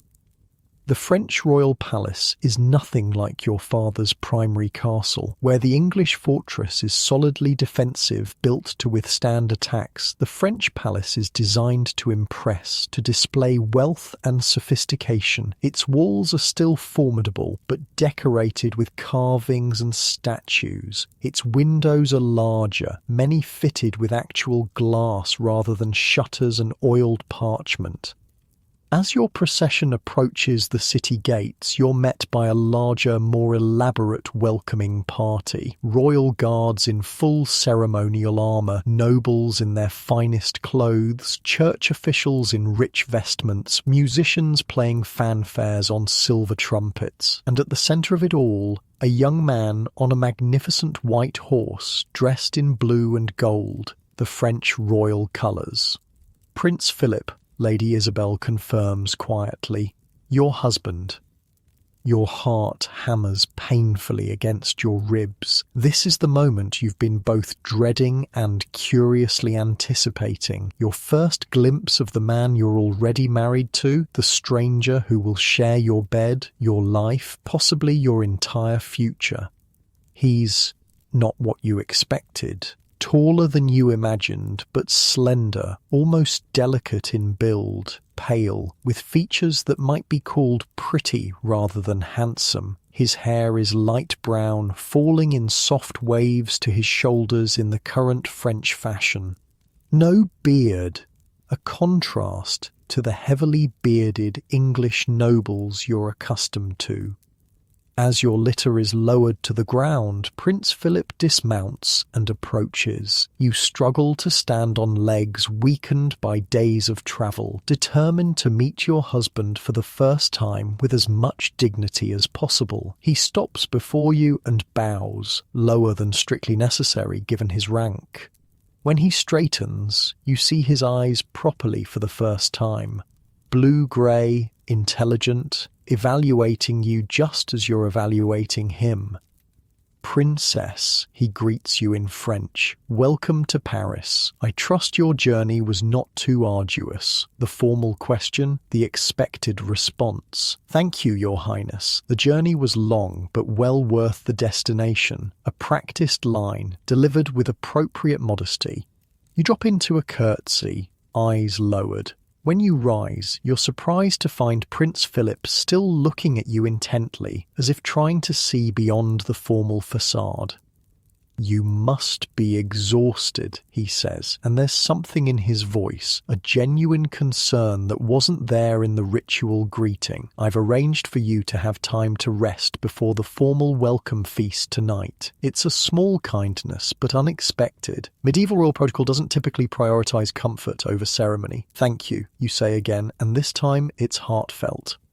He offers his arm to escort you through the city gates. It's a symbolic gesture, the prince personally bringing his bride into his domain, but it also provides practical support for your shaky legs. You place your hand lightly on his sleeve, feeling the rich velvet beneath your fingers, and step forward into your new life. Paris in spring is beautiful, even viewed through the haze of exhaustion. The city is larger, busier, more colourful than any you've seen before. People line the streets, craning for a glimpse of their new princess. You smile and wave as you've been taught, maintaining the royal image despite your fatigue. The palace itself is overwhelming, room after room of tapestried walls and painted ceilings, furnished with pieces more delicate and ornate than the sturdy English furniture you're accustomed to. Your new chambers are spacious, bright with spring sunshine through large windows and already prepared with French furnishings interspersed with a few familiar items brought from England. I had them place your English books here, Prince Philip says, gesturing to a small table near the window. Lady Isabel mentioned you enjoy reading. Again, that unexpected thoughtfulness. You look at him with new curiosity. You speak with Lady Isabel about me. A slight flush colours his pale cheeks. I wanted to know something of my bride beyond diplomatic reports. Lady Isabel has been informative. Before you can pursue this intriguing revelation, the necessary separations of court protocol intervene. Prince Philip bows again. Rest, princess. We'll speak more at the feast. And then you're alone with your ladies, the English ones looking as overwhelmed as you feel. The French ones already efficiently unpacking, arranging, preparing for the evening's ceremonies. He seems kind, Alice ventures in English as she helps you out of your travelling clothes and into a loose robe for resting. Yes, you agree cautiously. He does. But medieval royal marriages aren't built on kindness. They're political arrangements designed to benefit kingdoms, not individuals. A prince who notices your books is still a prince who married you for your bloodline and the alliance you represent. A moment of consideration doesn't erase the fundamental transaction at the heart of your relationship. Still, as you finally stretch out on a bed that isn't moving, that isn't shared with multiple other people, that's actually long enough for your body, you find yourself thinking that perhaps, just perhaps, this forced marriage might offer more than mere endurance. Sleep claims you almost instantly, dreamless and deep after so many days of discomfort and anxiety. When Alice wakes you for the evening feast, you feel more rested than you have since leaving England. "The French ladies have laid out your gown for tonight," she says, gesturing to an elaborate creation of deep blue silk trimmed with silver. "It's in the French style. Of course it is. You're a French princess now, expected to look the part. Your English clothes, suitable as they were for the journey, will be quietly replaced with French fashions, just as your English habits, English expressions, English self will be gradually overwritten with French versions. The gown is beautiful, if unfamiliar in its cut and weight. The French ladies, whose names you're still struggling to remember, dress you with efficient hands, explaining the differences in how the garment fastens, how the sleeves attach, how the belt sits lower on the hips than you're accustomed to. Your hair is arranged in the French style too, braided and coiled against your head, covered with a veil that's sheerer than English propriety typically allows. Jewels are added, a necklace of sapphires, earrings of pearl, rings for several fingers. The overall effect, when you glimpse yourself in a polished metal mirror, is of someone familiar yet strange. Yourself, but filtered through French expectations. "Beautiful," Lady Isabel pronounces, inspecting the final result. "The court will be impressed. And Prince Philip?" you ask before you can stop yourself. Lady Isabel's eyes soften slightly. "I believe he already is, Princess, but yes, he will be pleased with your appearance tonight." The feast is a blur of introductions, elaborate dishes, music and conversations in rapid French that leave you struggling to keep up despite your years of language training. You're seated beside Prince Philip at the high table, with the King of France on his other side. The Queen is absent. Ill, you're told, though whether physically or mentally remains unclear.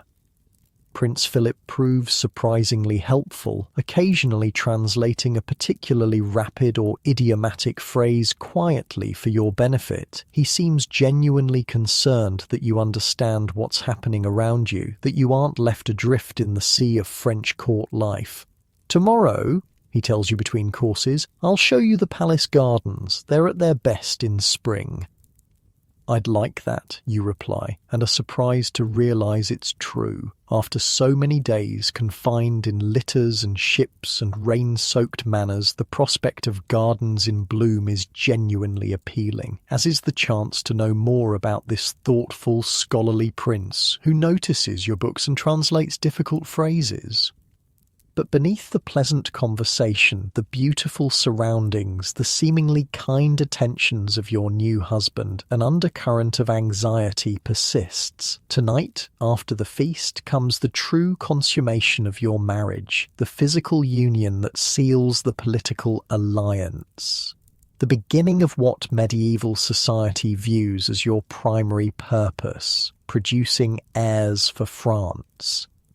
You're 13 years old, you've been instructed in the basics of what will happen, primarily by Alice, since your mother's advice was limited to "it passes," but instruction is not experience. The unknown looms, simultaneously frightening and unavoidable. As the feast finally winds down, that anxiety sharpens to near panic. Lady Isabel appears at your side, ready to escort you to the bedchamber where the consummation will take place. In French royal tradition, you'll be ceremonially prepared for bed, blessed by a priest, and then left alone with your husband for the actual consummation. "Breathe, princess," Lady Isabel murmurs as you rise from the table. "Just breathe."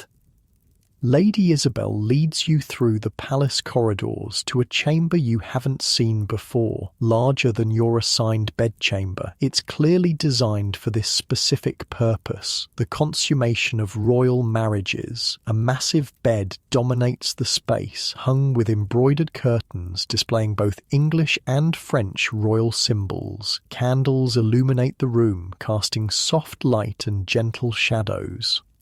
Several women wait inside, French ladies you recognize from court wearing expressions of professional detachment. This too is part of medieval royal protocol. The preparation of a bride for her wedding night isn't private or personal. It's a ceremonial event, witnessed and assisted by court ladies whose role is to ensure traditions are followed correctly. They'll help you prepare, Lady Isabel explains quietly. I'll remain with you until after.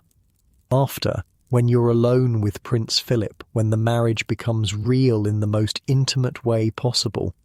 The French ladies begin the ritual undressing, removing the elaborate court gown, the jewellery, the headdress. Layer by layer, your armour of formality is stripped away. You're acutely conscious of your body, still childishly thin in some places, newly curved in others. The awkward in-between state of early adolescence, not yet the fully formed woman these ladies expect you to become overnight.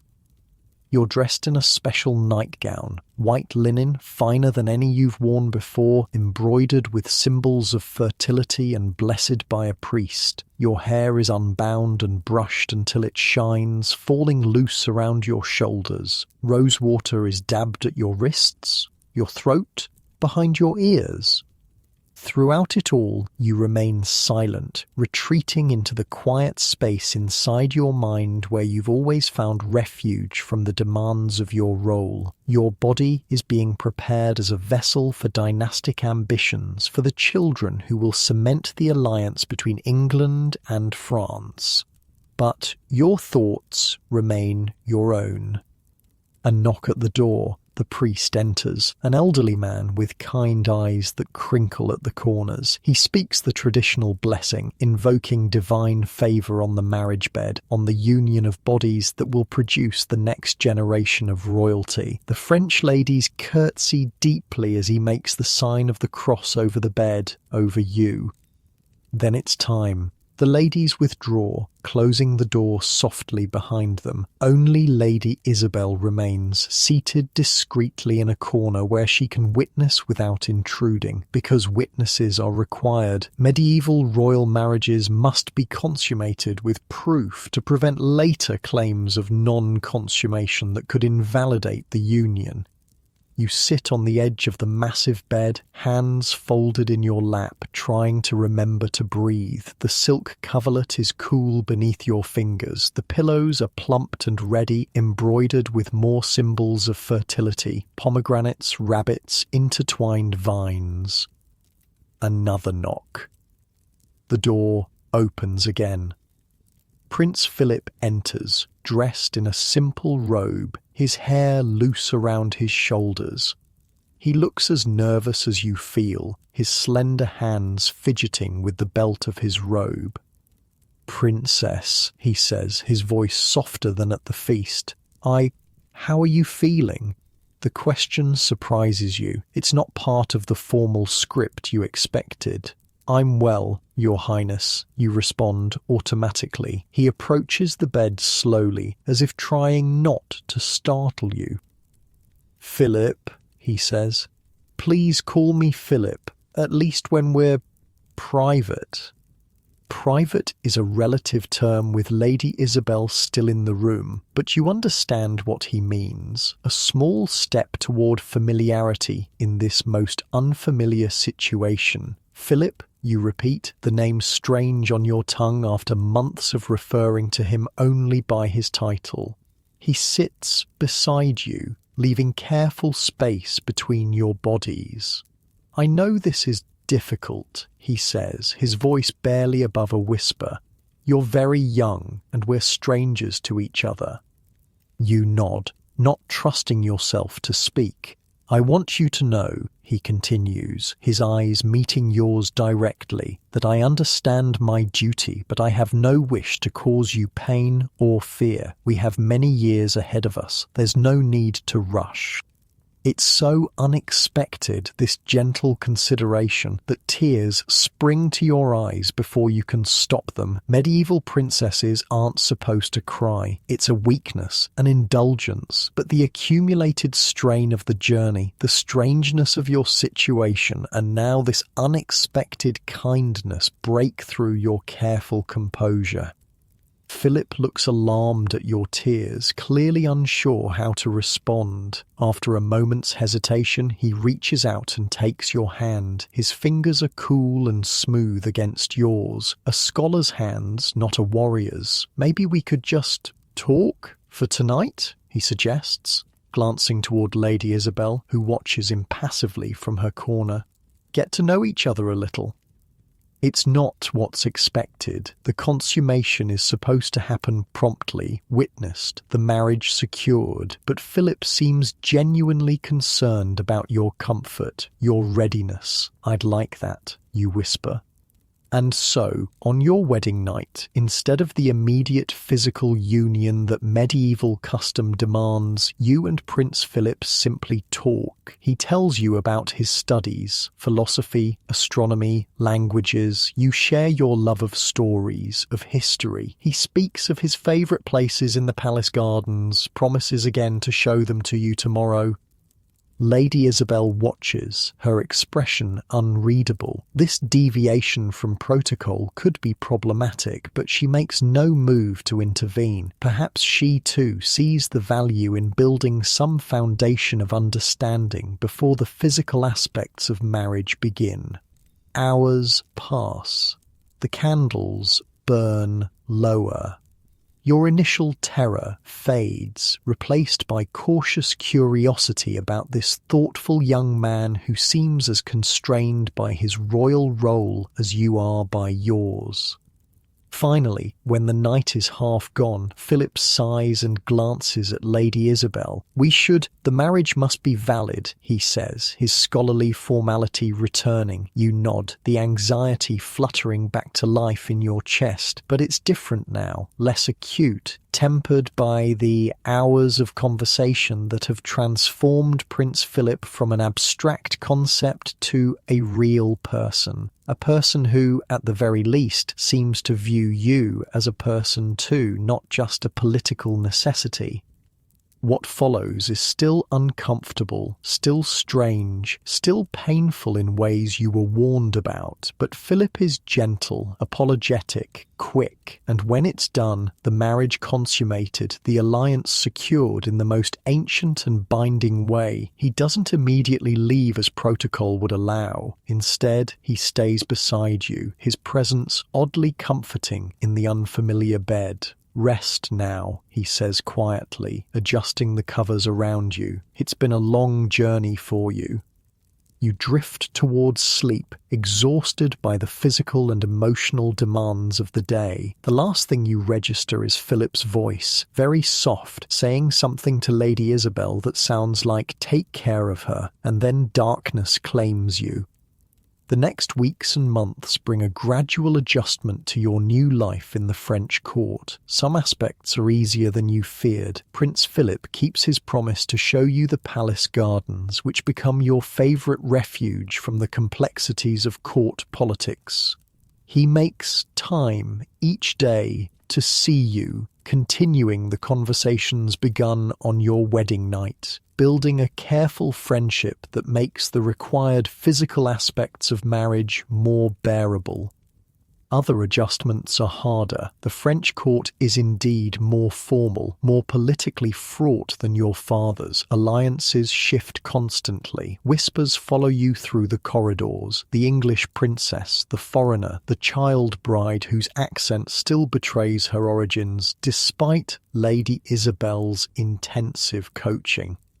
They're testing you, Lady Isabel explains after one particularly difficult court gathering where several French ladies deliberately spoke too quickly for you to follow, looking for weaknesses they can exploit. Why? you ask, frustrated by the constant scrutiny, the subtle undermining. What does it matter to them how I speak, how I dress, how I conduct myself?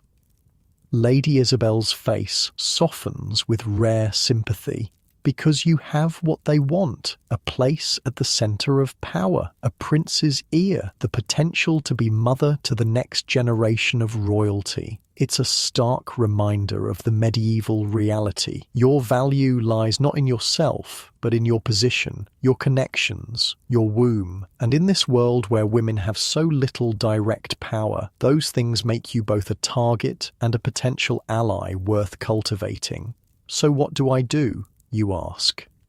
Watch, listen, learn who can be trusted and who cannot. Lady Isabel straightens your veil with practiced hands, and give France an heir as soon as possible. Nothing will secure your position more effectively, but months pass and your courses continue to arrive with predictable regularity. No pregnancy, no heir, no strengthened position. You're not particularly concerned. You're barely 14, still growing into your adult body, but the court notices. Whispers change from comments about your accent to speculation about your fertility. The king begins to look at you with slight disappointment when you're presented at formal occasions. Even Philip, kind as he is, occasionally asks if you're feeling well, if there's anything troubling you that might prevent conception. It will happen when God wills it, your mother wrote in her one brief letter since your departure from England, cold comfort from a woman who produced her first child within a year of marriage. Spring turns to summer, summer to autumn. You settle into the rhythms of French court life. Your French improves to near-native fluency. You learn the complex web of relationships that governs court politics, begin to navigate it with growing confidence. You find unexpected allies, a few French ladies who prove less hostile than others, an elderly countess who takes a grandmotherly interest in your education, even the king's personal chaplain who admires your devotion during religious services. And through it all, your relationship with Philip evolves from awkward formality to genuine companionship. He shares his books with you, discusses ideas other men would consider too complex for female understanding. You learn that he dislikes hunting, prefers music to military exercises, and has a surprisingly dry sense of humour that emerges only in private. "You're not what I expected," he confesses one evening as you sit together in your private chambers, a rare moment of true privacy with all attendants dismissed. "What did you expect?" you ask, curious about the image he had formed of his English bride. "Someone more—" He hesitates, searching for the word. "Conventional, perhaps. Someone who would accept without questioning." "And that's not me?" You're not sure whether to be pleased or worried by this assessment. Philip smiles, the genuine smile that transforms his scholarly features. "No, it's not. You have thoughts of your own, opinions, questions. It's refreshing. Refreshing. Not appropriate, not proper, not suitable, just refreshing. It's perhaps the greatest compliment you've received since coming to France." Winter arrives, bringing new challenges. The palace, for all its grandeur, is cold. Tapestries and carpets can only do so much against the bitter wind that finds every crack in the stone walls. You fall ill with a fever that leaves you weak and shaking for days, attended by the royal physician whose remedies, bleeding, purging, strange-smelling poultices, seem to make you worse rather than better. Philip visits daily, despite the risk of contagion, bringing books to read aloud when your own eyes are too tired to focus on the pages. It's during your recovery, as you lie propped up on pillows, listening to his voice shape the words of ancient philosophers, that you realise something has changed between you. Not love, perhaps. Medieval royal marriages rarely involve that convenient emotion, but something like affection. a genuine care for each other's well-being that transcends political necessity. And then, as spring returns to Paris, bringing the first fragile blossoms to the palace gardens, your courses fail to arrive. Once, then twice. The royal physician confirms what your body has already told you. You're with child. The alliance will have its heir. The news transforms your position at court overnight. The king smiles warmly when you're presented at formal gatherings. The previously hostile French ladies suddenly find reasons to seek your company, offer advice, express concern for your health. Philip looks at you with a mixture of pride and worry that you find unexpectedly touching. "Are you afraid?" he asks privately when the initial flurry of congratulations has passed.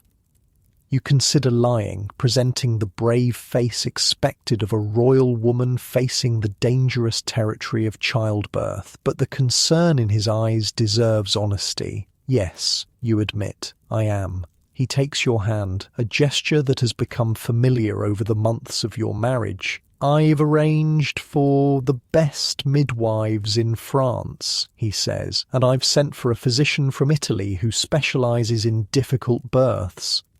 It's more consideration than most medieval husbands would show. Most would simply assume that childbirth is women's business, a mysterious process best left to midwives and God's will. Philip's practical efforts to ensure your safety touch you deeply. Your pregnancy progresses through spring and summer, your body changing in ways both fascinating and alarming. The royal physician monitors you closely, as does Lady Isabel, whose role has evolved from strict taskmaster to something almost like a friend. "You're doing well," she assures you after each examination. "The child grows strong." But beneath the reassurances, you're acutely aware of the dangers. You've seen it in your own family. Women who died bringing new life into the world, children who survived only days or hours, the terrible grief that follows such losses. Medieval childbirth is a battlefield where women fight alone, armed only with faith and the accumulated wisdom of generations of midwives. In the autumn, as your time approaches, you're moved to the Queen's chambers, the traditional birthing room for royal women. The space is prepared according to ancient customs, windows covered to prevent harmful air from entering, floors strewn with fresh herbs. Thought to prevent infection, religious relics positioned around the bed for spiritual protection. The labour begins on a cool September morning, your waters breaking suddenly as you walk in the private garden with Lady Isabel. The pain follows quickly, stronger than you imagined, more relentless. You're helped to the birthing chamber, where the midwives and female attendants are already gathering. Men, including Philip, are excluded, childbirth being considered exclusively women's domain in medieval Europe. What follows is a battle unlike any you could have prepared for. Hours of pain that rises and falls like ocean waves, growing more intense as the day progresses into evening. The midwives offer herbal concoctions to ease the pain, to speed the birth. They position and reposition your body to help the child's passage. They pray over you, invoking saints associated with safe delivery.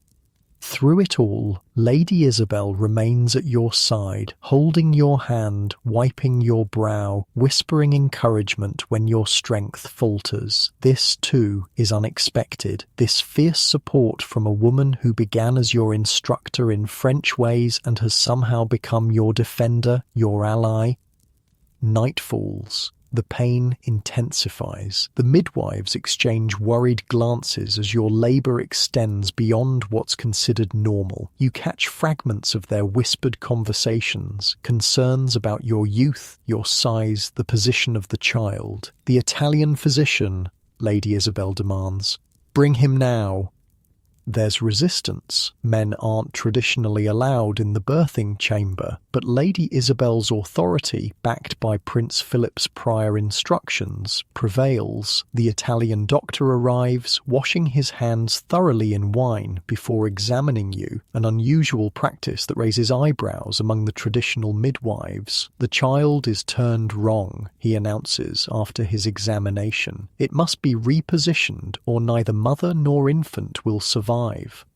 What follows is excruciating. The doctor's hands inside you, turning the baby, guided by experience and anatomical knowledge unusual for medieval medicine. You scream despite your royal training, beyond caring about dignity or composure. This is survival, raw and desperate. And then, miraculously, relief. The baby shifts. Your body, recognizing the change, responds with renewed effort. The midwives return to their positions, encouraging, supporting, guiding. "Push, princess," Lady Isabel urges, her composed facade cracking to show genuine fear and hope beneath. "Push now. With the last of your strength, you obey." There's a final, tearing pain, and then the midwife's triumphant cry, "A boy, a healthy boy, the heir, the living embodiment of the alliance between England and France, the child who, God willing, will one day unite the interests of both kingdoms." You collapse against the sweat-soaked pillows, barely conscious as the midwives clean the baby, wrap him in fine linen, place him briefly on your chest before whisking him away to be properly bathed and presented to his father. "You did well," Lady Isabel tells you, her voice uncharacteristically gentle. "Rest now, the hard part is over." But it isn't, quite. Medieval childbirth dangers extend beyond the actual delivery. Infection, bleeding, milk fever all claim countless new mothers in the days and weeks after birth. You're confined to the birthing chamber for the traditional month of lying in, attended by midwives and physicians who monitor you for signs of complications. The baby, officially named Henri after his paternal grandfather, the king, is brought to you for feeding several times each day. Against custom, you insist on nursing him yourself rather than immediately engaging a wet nurse. It's a small rebellion against court protocol, but one Philip supports after consulting with the Italian physician who believes a mother's milk provides the best chance for infant survival. These quiet moments with your son become precious islands of peace in the otherwise strictly regulated routine of medieval royal motherhood. When you hold him, feeling his small weight against your chest, watching his perfect fingers curl and uncurl, you understand something medieval philosophy never taught you, that love isn't just a philosophical concept or a religious duty. It's this fierce, protective connection that transcends politics, duty, even the circumstances of his conception. Philip visits daily, watching with scholarly curiosity as you nurse the child, occasionally asking questions about the process that make Lady Isabel purse her lips in disapproval. His interest in his son is genuine, if somewhat detached. Medieval fathers, particularly royal ones, typically maintained distance from infants, becoming more involved as children grew old enough for formal education. "He has your eyes," Philip observes one afternoon, studying the baby's face with the same concentration he brings to astronomical charts. "But my mother's chin, I think." It's an unexpected observation from a medieval husband, this acknowledgement of your contribution to the child beyond simply carrying and delivering him. Most would see the son as a continuation of the paternal line only, the mother a necessary but ultimately unimportant vessel. "What do you wish for him?" you ask, curious about Philip's vision for this child who represents so much politically. Philip considers the question seriously, as he does all questions. "That he be wiser than his grandfather," he finally says, so quietly that only you can hear. "That he rule with intellect rather than might." It's a revealing answer, a glimpse of Philip's own complex relationship with his father, the warrior king who has always seemed somewhat bemused by his scholarly second son, and it's a trust, this honest answer shared only with you. As the traditional month of confinement ends, you prepare to re-enter court life, to present yourself and the heir at formal ceremonies, to resume your duties as princess. Your body still aches from the ordeal of childbirth, still feels strangely hollow and unfamiliar. But your mind is clearer, sharper, somehow more your own than before. Something has changed, not just physically, but in your understanding of your place in this world that treats women as political commodities. You've survived the most dangerous journey a medieval woman can undertake. You've produced the heir that secures your position. You've fulfilled the primary duty of a royal wife. And in doing so, you've gained a measure of freedom, not the complete autonomy a modern woman might expect, but significant space within the constraints of medieval royal life. Freedom to establish your own household routines, freedom to select additional ladies who share your interests, freedom to pursue the intellectual curiosities Philip has encouraged. What would you like to do now? Philip asks, on the eve of your return to court, sitting beside your bed where you nurse the baby one last time before handing him to the wet nurse who will care for him overnight. It's an extraordinary question from a medieval husband to his wife. The expected answer would be dutiful submission to whatever he decides. But that's not what Philip is asking. He's genuinely interested in your desires, your choices.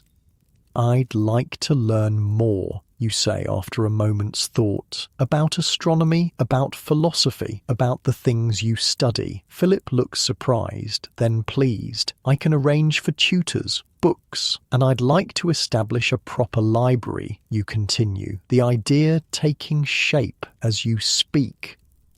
For Henri, when he's older, but also for others, for girls who might not otherwise have access to learning. It's a small rebellion against the limitations placed on female education, but one that falls within the acceptable bounds of a princess's charitable works. Philip nods thoughtfully. A royal library with works in both French and English, he suggests, building on your idea. A bridge between our cultures, just as Henri will be. Just as you are, he doesn't say, but the implication is clear. You too serve as a living bridge between kingdoms, not just a political token, not just a vessel for heirs, but an active participant in creating understanding between different worlds. In that moment, something shifts in your relationship with Philip. Not romantic love as modern people might understand it, but a partnership of minds that transcends the political arrangement of your marriage. A recognition of each other as individuals with thoughts and ambitions beyond your prescribed roles. As you drift towards sleep, your body healing, your mind full of plans for the library that will become your legacy, you realize that you've found something unexpected in this life that was forced upon you. Not perfect happiness. Medieval life offers few guarantees of that, especially for women. But purpose, meaning, agency within constraints. You've survived the dangerous journey from English princess to French wife and mother. You've navigated court politics, language barriers, physical trials, and emerged stronger, clearer about who you are beyond the titles and expectations. The medieval princess's life is never truly her own, but within the gilded cage, you've carved out space for yourself, space to think, to learn, to influence the next generation through your son and through the library that will bear your name long after you're gone. It's not a fairy tale ending. There will still be court politics to navigate, still the expectation of producing more children, still the fundamental inequalities of medieval society. But it's a beginning of a life that belongs at least partially to you, not just to the kingdoms you connect. As sleep claims you, you find yourself thinking of your mother's ring, still hidden beneath your gloves most days, the tangible link to generations of women who came before you, who also found ways to preserve something of themselves within the constraints of their times. You're one of them now, not just a pawn in the great game of medieval politics, but a player with limited yet real moves available to you. A woman navigating the narrow path between duty and selfhood, between what's expected and what's possible. And somehow that knowledge makes the heavy tapestried bed feel warmer, the strange French palace feel a little more like home, the future stretch before you, not just as obligation, but as possibility. Sleep comes gently, wrapping around you like the softest of blankets, carrying you toward dreams where libraries grow, knowledge spreads, and princesses write their own stories within the margins of history, and perhaps as you drift deeper into that peaceful darkness. You might find yourself sinking deeper into your own bed, centuries away from medieval constraints, free to dream of all the possibilities that women after you would gradually, painfully win.